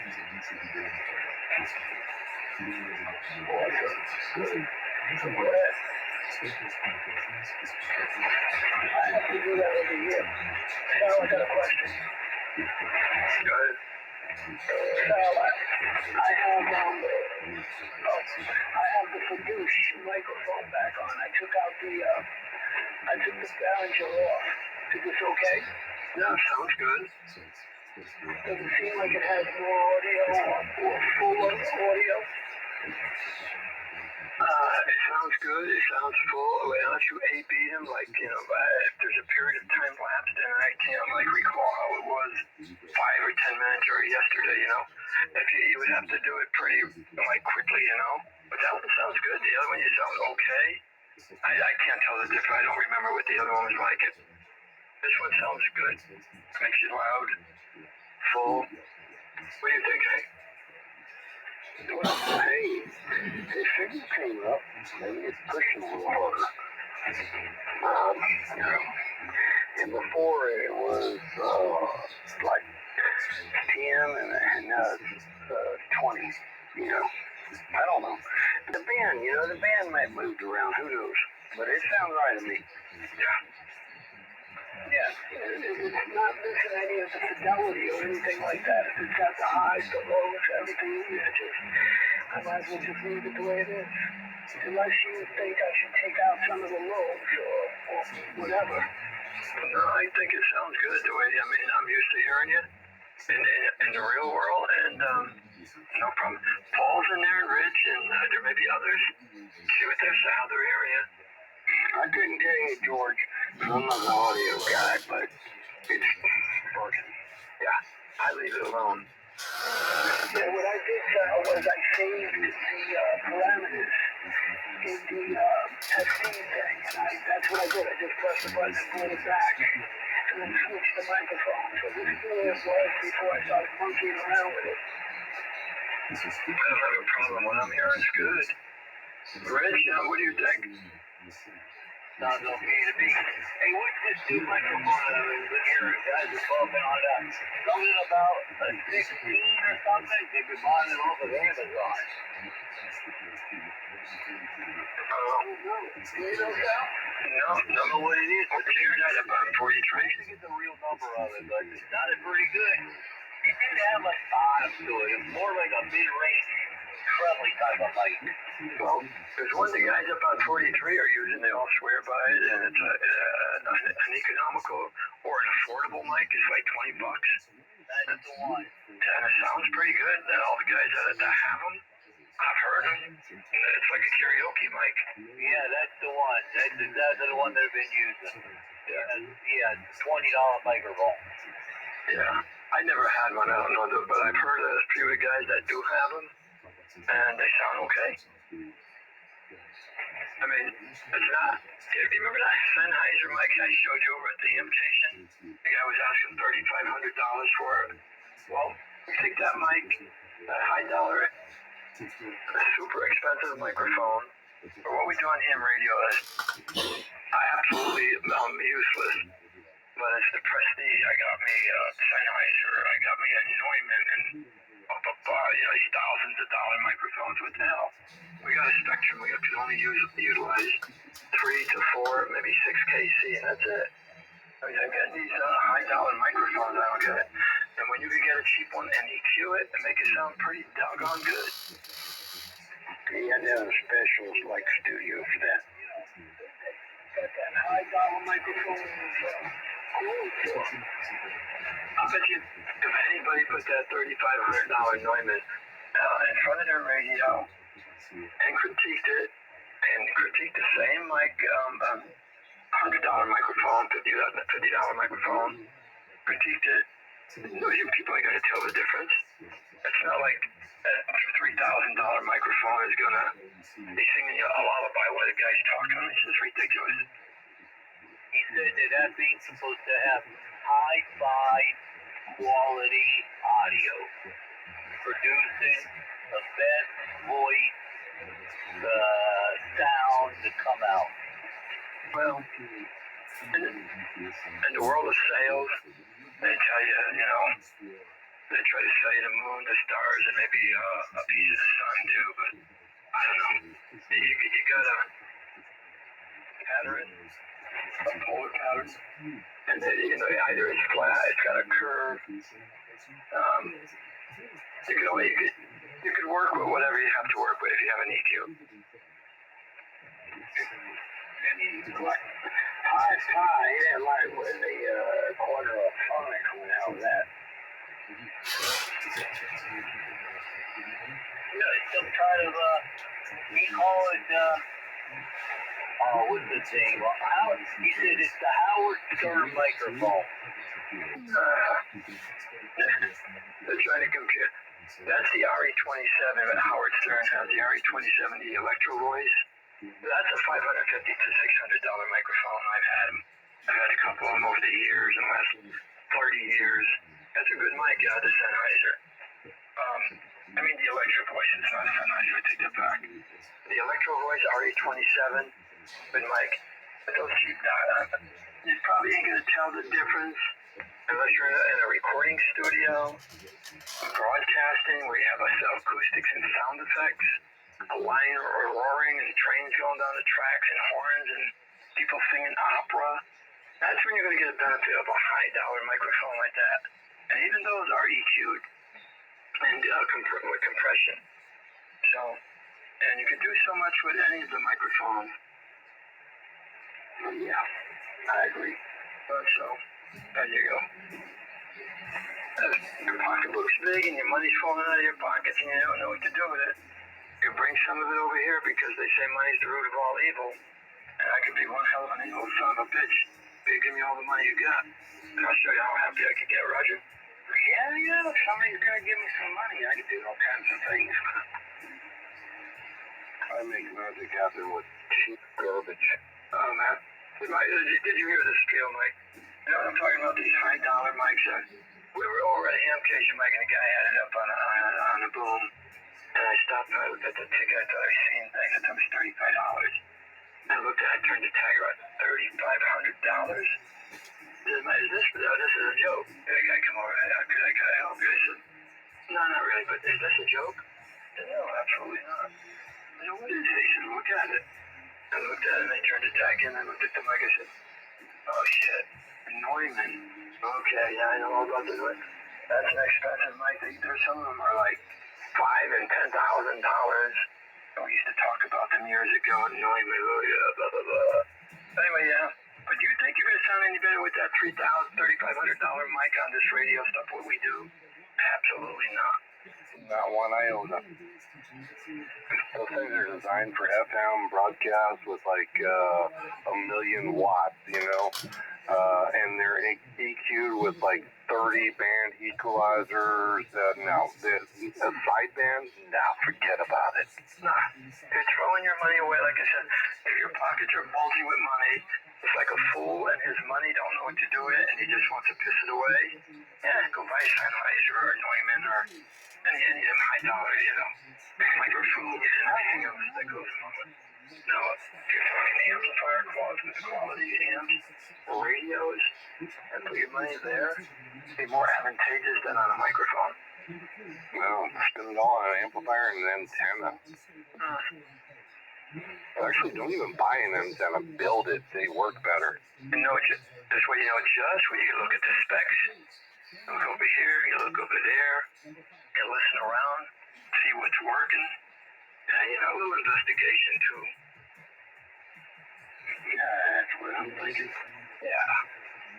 Because, one antenna you buy, it may work great where they design it, whatever, but you put it on a lot like mine that's tiny, it's going to work like shit. That's why I have to build mine in place. I tried all the box store type, antennas. They don't work. Now the X-beam, that's a different story. That thing works. So we're, a 2-meter antenna. Those work. But HF, you get down in these low bands, you're better off just building it yourself. Yep, absolutely. Like what Mike is saying, I'm saying, you have a home. Is it a home with asphalt shingle roof? You got a metal roof. You got a mobile home. There's structures in the area, fences, chain link here, a big 8-foot fence there. You got all these different things in your neighborhood, right in the immediate area that you're putting an antenna. So you're going to have to start working it yourself and making your adjustments here and there. And it's not going to be like an hour or two job. Maybe an hour or two to get it all up in the air. And you go back and say, oh, shit's still not quite right. You got to go back and tinker with a little bit more, make some more adjustments, either add, shorten it, lift it up, maybe sometimes bring it down. You got to work it. Just like a job, until you get it where you feel it's been conditioned to what you want. And it's working and playing good. Then you get reports. And you listen to your receive. The receiver doesn't lie. It's telling you, the receiver's pretty hot. I'm receiving a lot of signals. Or it's muted. You just don't feel comfortable. It's like I got an attenuator on. What the hell is this crap? Oh, well, I agree about building them yourself, but off the max, I think it's on the head roll. I thought it kind of concentration after he said all that. I figured about something else, but it's got more fun than that. I think that's a pretty good intent for them to build. I mean, yeah, I'm all in about the homebrew stuff, but it seemed like that worked pretty good. Yeah, I heard you, Mark. Let me just clarify. Yeah, a homebrew is good for somebody that has the ambition and a little bit of knowledge and know-how what he's doing. And of course, ask questions, read books, get on some maybe easy neck program if you can understand it. But yeah, the store-bought stuff is good. Those people, that's tried and true. And of course, those guys worked hard in putting those antennas together. And even at that, hopefully you put it in a good location, application location. The prep is important. Oh, yeah. That's it. Go ahead, Mark. You go carry on. So, we'll see how that's going to work out. Yeah, you get a beautiful antenna. If you don't get it up right, you do some cockeyed job and put it between a couple of semi-trucks. I didn't expect it to work. I'm using that as an example, like how much it's not going to work. You're going to be totally disappointed. No, we don't do that. No, I know that. Yeah, the trees on one side, power lines on the other, aluminum sheds here or there, chain link fence. Yeah, it's all relative. I just put wire up, where it'll fit, and then I tweak it from there to make it work. That's why, Mike strives for a resonant antenna, and so do I, most people. But you're pretty much limited for most part. You're going to stay right there on a particular frequency on a given band. But if you got a doublet up there, and you got a good tuner, a fairly good tuner, you could go all over. You make that antenna and that feed line a resonant. You could talk on it, and you'll receive on it just as good. Would you be surprised? Yep, You hear yourself all the way on the other side of the Boston crab boat fishing ground. Well, yeah, I don't think I've ever reached that area yet, but I'm striving for that. But yeah, just I'm not blessed as many people are with financial issues that I have. So I make do with what I got, and I get cheap stuff or broken stuff, and I have to repair it, and I make it work. That's how I roll. And I think my signal is pretty good for what I have to deal with. Most of my stuff is handy down broken stuff, you know what I mean? And I make it work. A good tuner, I've got the perfect place for my doublet. It worked good where it's at. I just need a wide range tuner, and then I can make the doublet work. But yep, it'll be the future. And I just roll with what I got, man, and that's how I roll. 2-meter stuff, I got all the stuff for my 2-meter. I just got to get it back in the air. That's coming soon enough. I never like asking for help. I do tend to do everything myself. I don't really get anybody to help me. People offer help, and usually I do it myself regardless.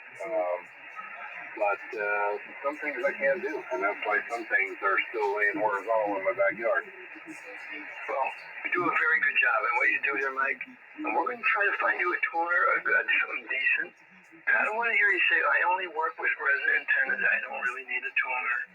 You're going to get it if you like it or not. Oh, no, I need a tuner. Yeah, I have resonant antennas because I don't have a tuner that can handle what I had in my mind. You know, I've got quite a wild imagination, and I can use EasyNet and whatever that stupid thing is, software. I design things and I try it on little scales with what I have, you know, and I get them to work, but then I try to do them in big scale. I'm like, well, it just won't work. So, yeah, I figure things out. That's just the way I am. I figure things out. I'm a problem solver, troubleshooter. I figure things out. Yeah, use a small scale and add to a big scale till you figure it out. Yeah. That's why it's called a hobby. That's right. There you go. So, And big signals. You guys are skipping right over a lot of shrimp and fish. It's a big ocean. It's salvage out alone. What the hell can you use to land there like naturally with your signal? What do you hear? What? You listening to this in Australia or something? No, Northern Africa. yeah, from what I've seen, I've got a pretty good signal over there.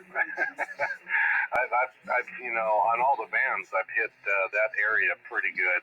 I think it's just the way the propagation works for my QTH over here. It works pretty good. I've worked every country in Europe. I mean, there's not a single country in Europe I have not talked to on any band. I mean, I've hit them all, except on 80. Yeah. So, just because by the time 80 is good for me, it's bad for them. There's a lot of countries over there. Yeah, that's a bunch of it. Especially 75. Well, I mean, I wish you could see my full logbook. And yeah, I that was one of the first things I did is worked Europe on multiple bands. I bet you got a big logbook, big boy. Oh yeah, yeah. And it goes wide and long. Hey, Mike, which logbook do you use? There's a few OM, what is it?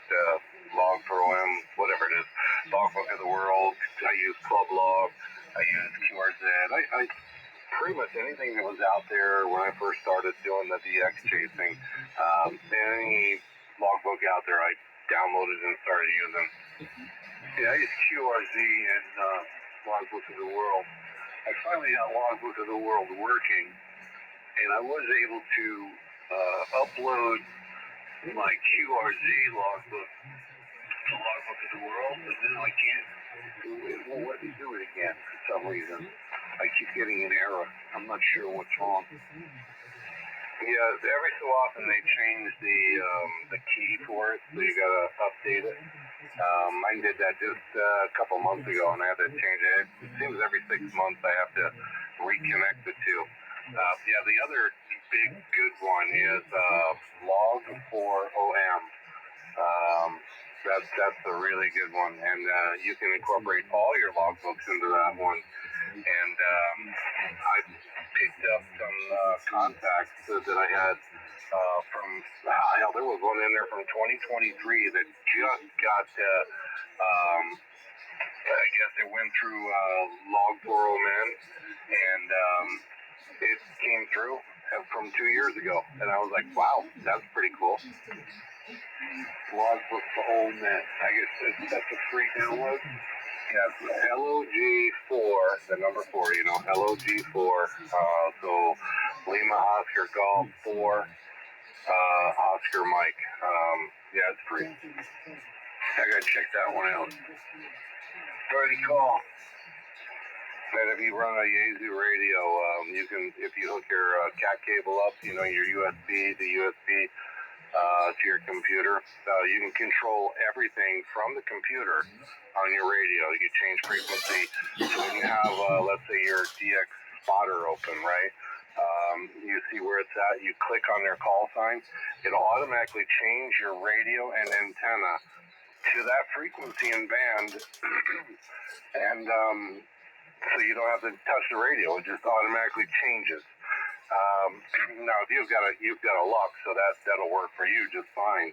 But I don't. I have to retune before I can talk. But you can do that, or if you can also, if you have, let's say, a Yaesu type rotor or something that's got a cat cable on it to plug in your computer as well, it'll automatically turn your beam as well. It's pretty freaking cool, man. And then you can also just, when you're logging into contact with that person, all you do is right click, boom, it's done. It tells you what frequency, date, time, everything. It's right there. See, I should do more reading instead of drinking. I'm going to look it up right now. It's a pretty interesting setup. The Christian that gets in here, he helps me set mine up. Man, that dude's a computer wizard, man. He can get right in your damn computer, do whatever. you give him access to your computer, he'll set it up for you if you don't want to go through it. It's good to have an IT guy in the group. He fixed mine. He got mine too. Up the other one. Yeah, when noise is set by change the capacitor. No, I'm not kidding. For 4 or 5 months, I couldn't get this QRZ to work. I used to get opening the ticket in the right place or something like that, he told me. And I did that. And the next day, QRZ responded, and I didn't even know it. And my wife fixed it. It was crazy. He's down in the swampland. No, I'm just saying, the simplest shit, man. When you know what you're doing, it's easy to fix. Right. Just kind of flows with the rest of everything else going on. A lot of people are hyped up, but you don't have to get all hyped up. Hey, I was a few minutes ago when I was talking, everything went out in the house, blackout. It came out real quick. It was maybe like 1, 2, and it was back on. I had to knock my amp right off.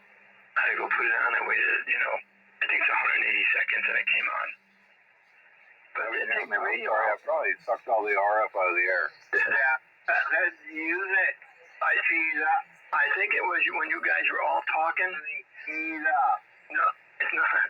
I think when you all were talking, all that RF just cluttered up my antenna in my house. And bam, I blacked it. You guys blacked me out. Yeah, we opened up a black hole right over the Central Florida. It was like unbelievable. You had to see it to believe it. But anyway, everything's back. It didn't knock my radio off. And Donna said it didn't take the TV off. But anyway, my amp went right. It goes to show you about that safety on these alphas. The alpha went right off cold, not in standby, dead off. Like somebody shut it off. That's pretty good. I mean, a kilowatt at 60 feet on 75, that's a doggone good antenna. Yeah, what do they call those rolling brownouts or something where they just shut everything off for a split second and come back on? My amp turns completely off as well. Yeah, Mike, it was like 1, 2, and that was quick. That quick. It was like, boom. Well, I missed that. Under what condition does it turn off? That's some weird shit too, but I had it off, but I knew a receptor coil with the right power. Eric, Eric, when you have like a, when you get a power, where your power in your house shuts off for a couple seconds and then comes back on, the alpha amp will completely shut off. It won't just go into standby, it completely shuts off. Yep. Hey, Fred said, I know another way. Just reach over and shut it off and put it back on. Right. I got it place down, reset it, and so it's to fix it and get things started back up. Yeah, it shut itself off too. Yeah. What's your ICOM? Is it ACOM? It's ACOM, is it? ACOM. Alright. They sold Alpha's design. ACOM did? Yeah, I read an article about it. Alpha had a contract over there, and they were building them, and there was some disagreement, and Alpha pulled out. They couldn't file any lawsuit against them, and because it was in another country, and Alpha didn't have any patent, or they weren't registered there, rather, whatever it was. So Alpha had to pull out of there. And anyway, they took pretty much Alpha's design and all that, whatever Alpha had to offer, they copied it. Yep, and then they started buying up all the tubes, Alpha, and because that was at the same time Alpha bought up OM and Temtech, so they decided, since they were over in Europe, they were going to buy up all those Svetlana tubes. Yep. The dirty snakes in the high grass. Yeah. They get a treaty. We can get some tubes that they've been building there in Russia and Trump will allow them to come in, flowing in. Well, you can still get them at a decent price, but they're backdoor. They're coming out of Ukraine and Russia, but they're going into Kazakhstan and other places over in the other part of Asia, like Kazakhstan. That's where they're going, and they're shipping out of the cheap ones. But people found that, and they bought them up too. So, yeah, we'll see what happens. Now with all the Ukrainian farmers still in those tanks, what are they going to do after the war with those tubes? Hey, Phil, when did Alpha quit making that? I don't know, you'd have to look it up. I mean, I knew, but it's not like anything I maintain or carried in my brain. I don't know, they probably quit maybe 20 years ago, 15 years, probably 20 years ago. Yeah, it's not hard to find out. You're going to say something about the tubes. Those Soviet Svetlanas, I think I might have an outlet, Mike, where, they were going to come out of those tanks and their radio equipment, communication equipment over there from Ukraine, where they're using all that warfare equipment. So I think we're going to have a good batch of these 4 CX800s, Mike, by what I hear. I think we got a good connection over. Yeah, the last Alpha amp was made in 16. What was it, the 9300 or whatever it was? I don't know. From what I heard, they're not going to make any more tube amps. They were making an automatic antenna tuner, but it's been having issues. So they put it aside, and they are coming out with an LD MOS amplifier that's supposed to be the best ever made in the world. And that's what they're working on right now. Cool. Is that, you're talking about Alpha? Yes. Yeah. I heard. I had to save my pennies. And I heard it's not going to be a cheap one either, so. But they are supposedly going to be the best LD MOS in the world. Well, if it's the Alpha people, that organization, you're dealing with millionaires, maybe many millions of people. They're not no fly by night. Supposedly they have some of the best engineers in the world designing them, and we'll see what happens. Because the shop's open up there in Akron, Ohio, or wherever it is up there. Dayton, Ohio, or where I think they moved it to from Colorado.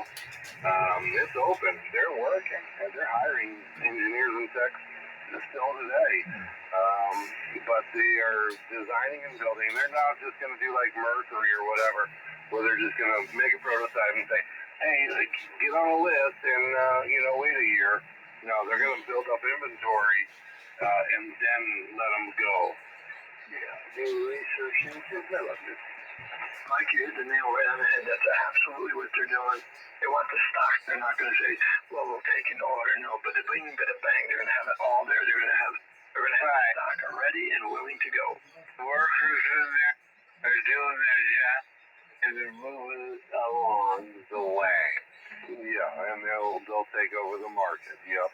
And they're going to send some to some of their most faithful, trusted people that use them on the air. to test them out to see how well they work and brag about alpha power. I'm gonna be one. Me. A year from now, yeah, people will be, who knows what. But anyway, yeah. Built-in power supply. No. That'd be too unfortunate. Though, you know what I mean? You know, they should. No, yeah, it's got built-in. You just plug it straight in 240. Yeah, that's right, same thing. I'm just gonna keep running the tubes and see how they evolve. They run beautiful. Man, I'm a tube man. When it only comes down to the tube, man. Imagine having a lady with no tubes, man. Come on. Yeah. And that's the ultimate, man. Tubes. I'm over the glass, man. I'm all about the steel tetros. Yeah, dude. Well, I'm not saying things won't change. I'm just saying. Very likes tubes too, right there. I just want steel tube getting hot and a blower blowing up underneath their underwear. That's what's keeping me warm. Come on, baby, let's go downtown. Oh, yeah.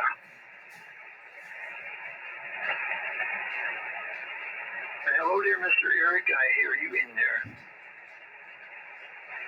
I'm cooking some dinner, so I'm back and forth. But me, myself, I'm a fan as well of the metal tubes.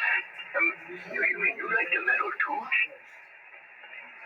You know, you missed it, man. You got some competition now, man. Travis is doing alpha running too. He's got it working.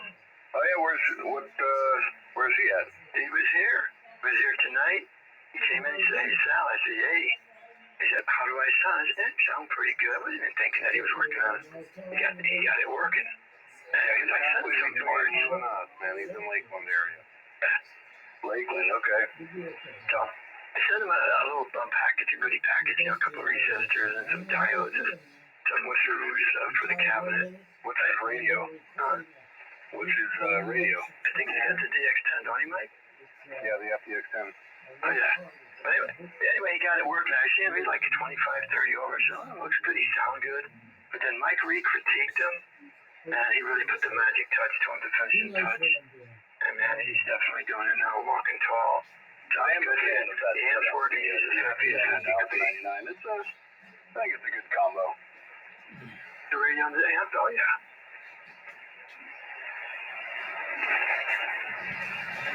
And I'm happy. Maybe throwing a little EQ there. Yeah, a little EQ. Not too much, huh? He said he was impressed. He didn't realize 40 watts, that's all it would take. It wham, it went right up to like the, to the legal, probably past that, because he was like beyond impressed. He said, "Holy moly." You know what he paid? I know what he paid for the amp. Of course he does. He bought it from him. Sal gave it to him for a souvenir. He said if you can fix it, you can have it. Yeah. You son of a bitch. So that was your amp? Yeah. Sweet. Yeah. Well, I like to give him credit, like, boy, that sounds a real super guy, man. He got the president and antenna, and then he gave Travis an amp, a 91 alpha. But that part is not true. I would love to say, yeah, I did that, but thank you, Mike, for the exaggeration, I'll call it. Well, hey, anytime, man. But he got it right. Yeah. He could tell you what he paid for it, but believe me, he's more than happy. I gave him 2 good tubes out of the 10 that I have here. He did it working, and he said, "Man, you didn't have that much money on that day, so I sure love it. That amp, I said, it's not working, man. You want to gamble? It probably needs this or that. I don't think it's going to need much at all. I just haven't had time to tinker with it. I got other things going on, I think I can do it." So I put a real low ball price on it. So you can say, "You want it for that?" "Yeah, really? I should have take it. And pay me the balance when you got it." And that's cool. keep it on the 205. Absolutely. Yeah. Make sure, we gotta grab the whole thing. They'll be filmed. We'll be cruising up, we'll be cruising and, yes, the film will be running at the moment. Uh-huh. So we'll see. We shall. I don't know if they'll hear us direct or not, but we're gonna check it out. Oh, we're gonna have a killer website. Something similar to, yeah, they'll all be looking this way up. Not too, take it easy on that site. Christian been sending me some text back and forth. Like, we got them all psyched up. Don't make it too. I mean, just kind of take it easy a little bit, you know what I mean? That's what he does for a living, so we'll have that. And then we've got, builders, we got technicians, we've got designers, we got engineers, and we got everything in this group, man. And we can all put our little 2 cents in there. Man, I tell you, it's going to be phenomenal. And, we already got the worldwide following with YouTube following us, So why not? Worldwide. They follow me. I shit you not. They follow me. Every frequency I go to, they follow me. That one SW, whatever listener guy, he follows me everywhere I go. Yeah, Just start a channel, man. post it. Post where you're transmitting, they all go there. Oh my God. Dude, just start your own channel, You'll be making the money. Yeah, well, I've got a YouTube channel. I just got it turned off. So I used to do audio and stuff like that and other things. But I turned it off about a year ago when everybody started, flocking the 205 to get audio settings. Hey, I've heard it's on more than one band on YouTube. Yeah. Mike is like a beacon or a lightning rod. He's the center of attraction. But boom, when lightning comes, get away from Mike. I did some antenna stuff a while ago, but we all seen where that went. A very angry evening, so I'm not going to go down that road ever again. So I tend not to give antenna advice anymore because I really know nothing. You know a lot of more than you want to show, but that's okay. People know that what we know that you know. Do you know? Yeah, you know. You're good. You're good at what you do. Don't cut yourself short. You are a professional. I'm pretty sure you ain't got to worry about him cutting himself short. Now I know. What you got on YouTube? What do you look for on YouTube? Be right back.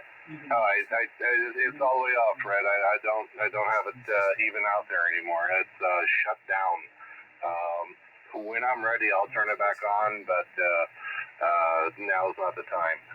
I had antenna stuff on there, audio stuff on there, setting up certain radios here and there, things. I turned it all off, man, because I'm sitting back and gathering and learning. Roger on that. Well, that's still a good aggravating after a while, though, And time consuming and stuff like that. All right, I was just wondering. I was just sitting back here. Matter of fact, I just got to making me a bagel. It tastes pretty good. Get cream cheese all over it. Ooh-wee. Oh, yeah. Yeah, one 15-minute video would take me 3 days of editing and filming to get it right. And it got really aggravating, and it wasn't worth it. Especially since I wasn't being patronized or anything like that. So it was all essentially, my time free, putting out free information. And I shut it down because I could do the same thing on the air in person, because that's what they were all going to find me anyway. So they found me, and I was like, well, hell, I'm not wasting my time doing that anymore. Now, later on, when I get bored with radio again, because it happens every now and then, I'll, stop talking on the radio and go back to making videos and doing that. And, but Right now, I'm having a good time talking. Oh, yeah. I'll tell you what. I'm shifting over here. I see our signal is drifting down a little bit more towards South Africa as we're moving towards Asia in the morning. But otherwise, everybody's sounding fantastic tonight at this condition.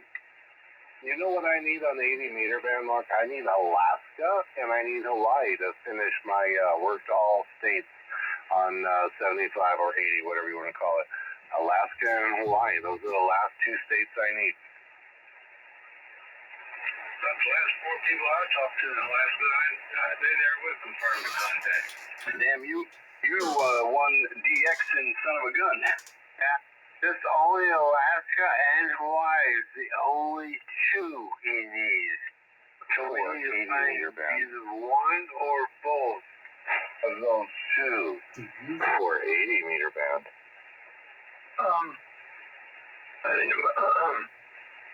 Where does 80 meters start? 3700, 3.7?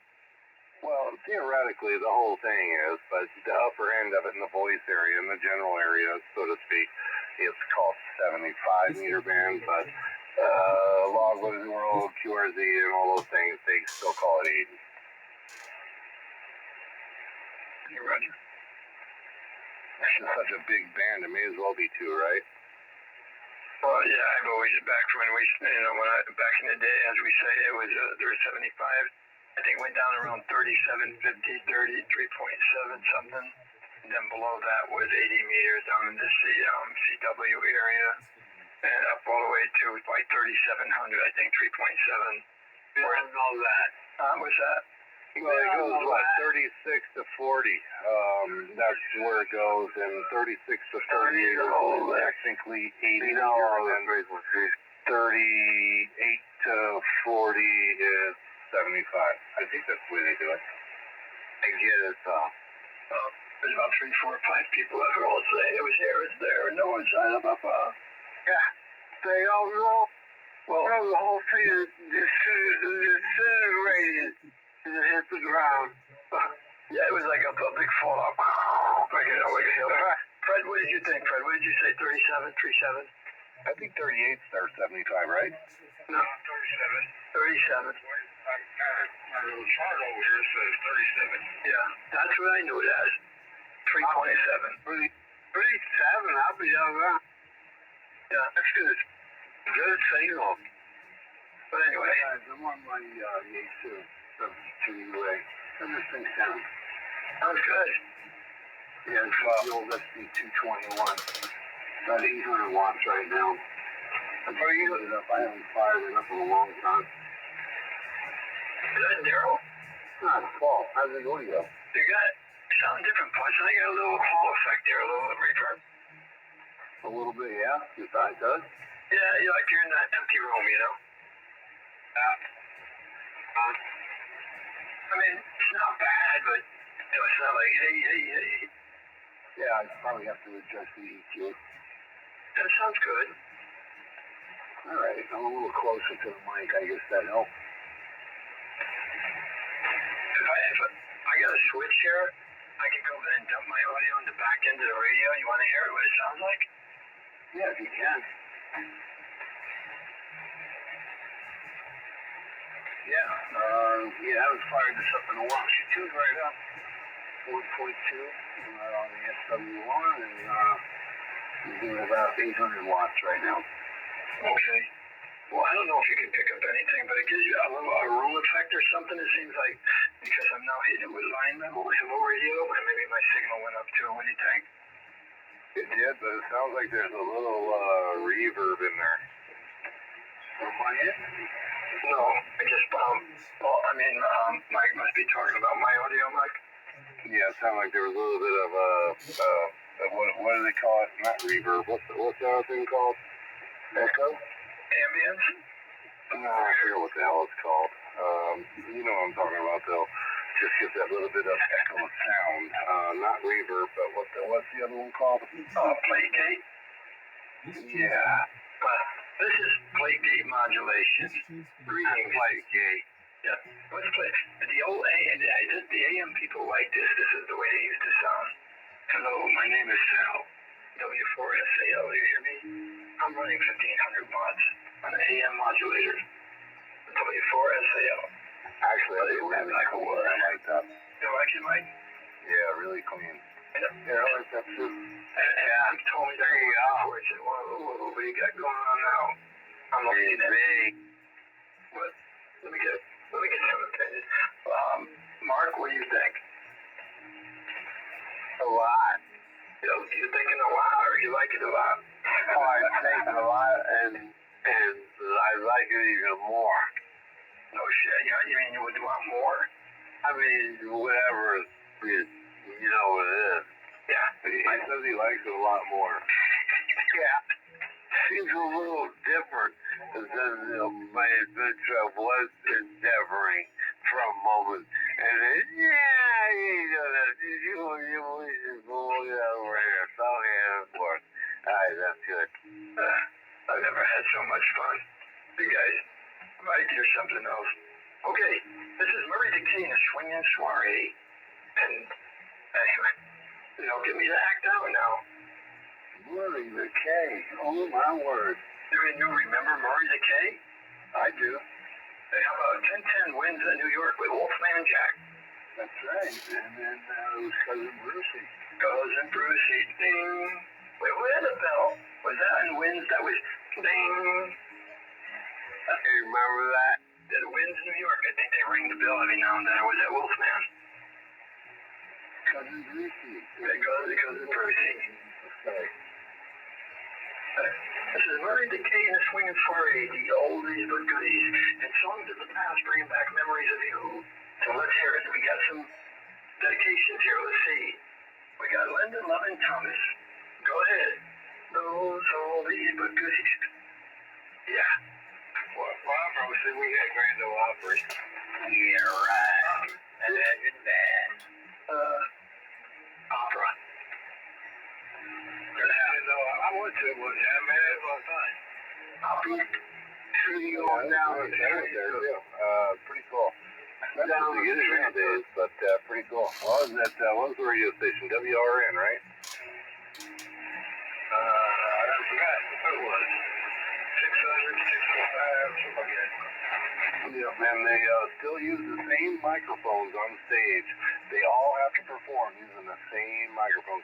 They can't bring their own stuff in there. They have to use the Grand Ole Opry microphone. Well, this looking still sound good. I don't really know what kind they are. Yeah, it's nice. The acoustics in there are really good. Just you walk in there and you just know everybody, all the huge stars that have been there, all the way back to Hank Williams Sr., even before him, it was just so, all the way up, it's like, that's,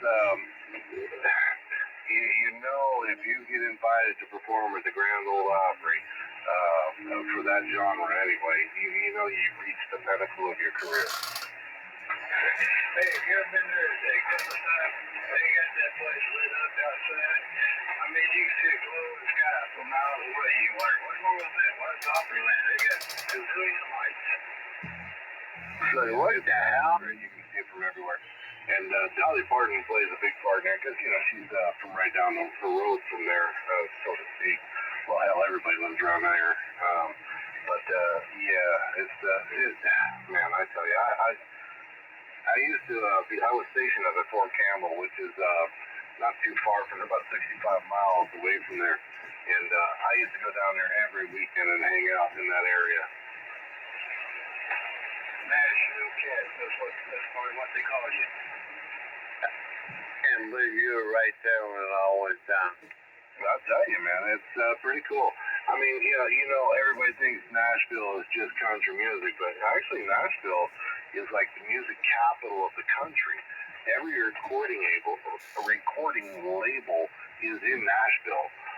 So you've got all the genres that play in all the bars, clubs, and you got 4 major universities right there too in the Nashville area. And man, it's got one hell of a nightlife. Absolutely. Shop. Conditioning music. And nigger music, but there ain't nothing like the Grand Ole Opry. Oh yeah, well you got metal, you got rap, you got all. You know, there's a big. It used to be a mall, actually an indoor mall, and they cut it in half, closed it off, and made one half of it this giant nightclub right off of 440 over there outside Nashville, and it's got a concert, you know, it's got stages in all five corners inside that they built, you know, and they got a big center area that's just a, you know, gathering area, whatever, food court, bar, whatever, dance floor, and then you have got all these other little lounges inside there, and each one has a stage, except for the one in the back corner, that's a strip club. Go figure. But yeah, it's, man, it is freaking wild. Biggest nightclub I've ever been into anywhere in the world.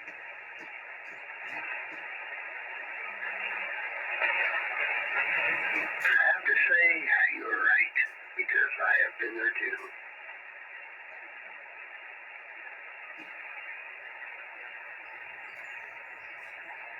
Cool deal, man. I love that place. Awesome. All right, I gotta go take a whiz, man. I'll be right back.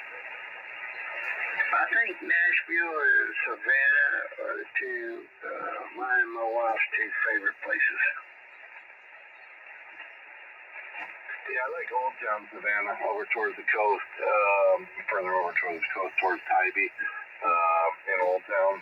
The old majestic oaks and cypress trees, all that. It's really nice. But you go in the other part, towards downtown, gets a little shady over there, you know what I mean? I don't like that area.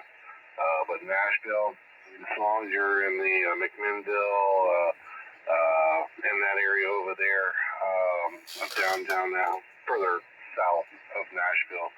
It's really nice down there. Printer's Alley now, if you want a bunch of strip clubs outside of LA or Miami, you know, Printer's Alley is where you go for that. Yeah. I'm not even talking about it, but I'm listening to KG4GT. Yeah, it was nice there. Yeah, I was stationed up there for off and on for 9 years, so I spent a lot of time in Nashville.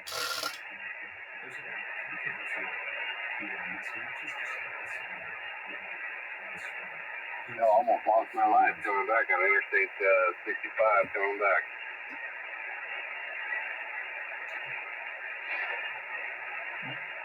Yeah, not 65, 24. Damn it. 65 is that? Probably the same. 65, it goes out of Alabama. Yeah, 65 and 40 and 24 Junction is in Nashville.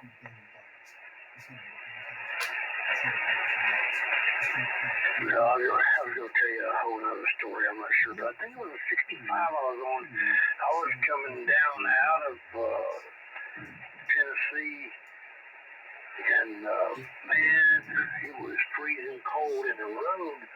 I don't even know. I think it was 65, but the road had froze. Like 20 miles of the road had froze, and I was north of it. And when I got down there, there were semis and cars and shit all over the place. The traffic was backed up so bad that you couldn't even put the car over there in gear without a tire spinning. Yeah, I was coming back from Nashville one night and on 24, and I hit some black ice and didn't even see it, man. It was no snow. It didn't have any ice anywhere really, but the bridge froze over. one of the overpasses that go over a creek out there. And I was doing about 70 mile an hour, man. They hit that black ice, and they had just repaved that whole section of road right through there. So I couldn't see it. And I was hauling ass, man, and I hit that ice, man, and whew, man, I went into freeze spin, went into the grass in the median, and, you know, frosted grass, that's no good. And especially with being in a 97 Camaro, man, there was just no traction. I just spun around and around and around, and then the back of the car hit one of those, because they had just put these great big, lights that go up like the hard fucking feet, freaking feet above the road with a cement pillar around it about, 15, 20 foot wide. And the back of my car hit that at 70-ish miles an hour. Holy crap, man. I woke up the next day black and blue in the hospital, couldn't see out of my eyes, my nose was fractured, my jaw was dislocated, and both eyes sockets were fractured. Wow. Hey, I don't doubt that. I've seen trucks, semis, and the funniest thing about it was there wasn't none of them flipped over in the ditch, but there was cars that were all kind of different ways on both sides of the southbound side, and that's what it was. It was black ice. But by the time I got to it, it already had melted. I mean, it was still black ice, but everybody had slowed down. But the people that first hit it, like you're talking about, if you're the head of them and you're the first one that hits it, wow, it was crazy. I've never seen nothing like that before. I've been all out in Colorado where the snow was 10 foot on each side of the road, but I've never seen nothing like this. There wasn't even no snow. It just had froze the road, and the vehicles went crazy. And man, I tell you, it is crazy. I had to put the car in neutral. I don't even know what kind of car I have. I know it was a big four-door,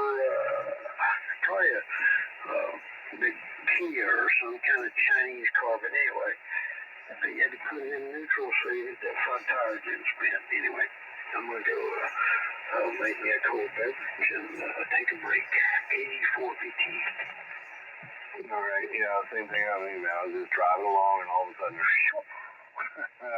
I think Carrie Underwood did a song, Jesus Take the Wheel. That was one of those situations, man. I had no control. There was nothing. I just oh, man. And like I said, I woke up the next morning in the hospital.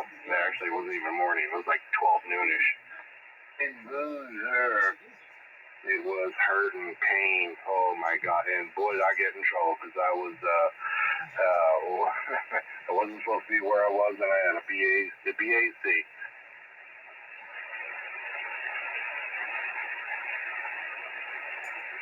But anyway, I'll be right back. I was hanging out soon. Well, I got new trailer. I got new tires from the RV today. You did? Oh, yeah. 14-ply Samsungs. Cost me $520 for 4 tires. That's up. That was pretty good. That was a doggone good buy. So big. How many vehicles that big for that? Well, that trailer don't weigh but 9,000 pounds, maybe 10 when I loaded. Plus, maybe the rack on the back, with the golf cart on it, it might weigh, maybe 10 or 11,000 pounds. I don't know. But, man, tax and mounting and out the door was $630. How many tires was that, Hank? 4. About $100 a quarter a piece. That's big. Yeah, they were $130 a piece, and you got to pay for the, I don't know if it was 130 with all of it together or not. I didn't do the math on it, but the total bill was $630, $660. I thought that was a pretty good deal. Yeah, I think so, absolutely. Hell yeah, it is. 14 ply tire. And you ought to see these things too, like the ones that were on it. I didn't even know until I pulled them off. They were on like 6 ply trailer tires, 4 ply on the side, 6 ply. I'm like, oh boy, and I didn't even realize it because I was bragging on how long they lasted and how good they looked. But boy, when I pulled them off and I looked in the tread, in the middle of them and on the sides of them and behind, on the back side of them, they were cracked. I'm glad me and my wife didn't take off to Tennessee at 75, 80 mile an hour with them bad boys on there. Wow. Yeah.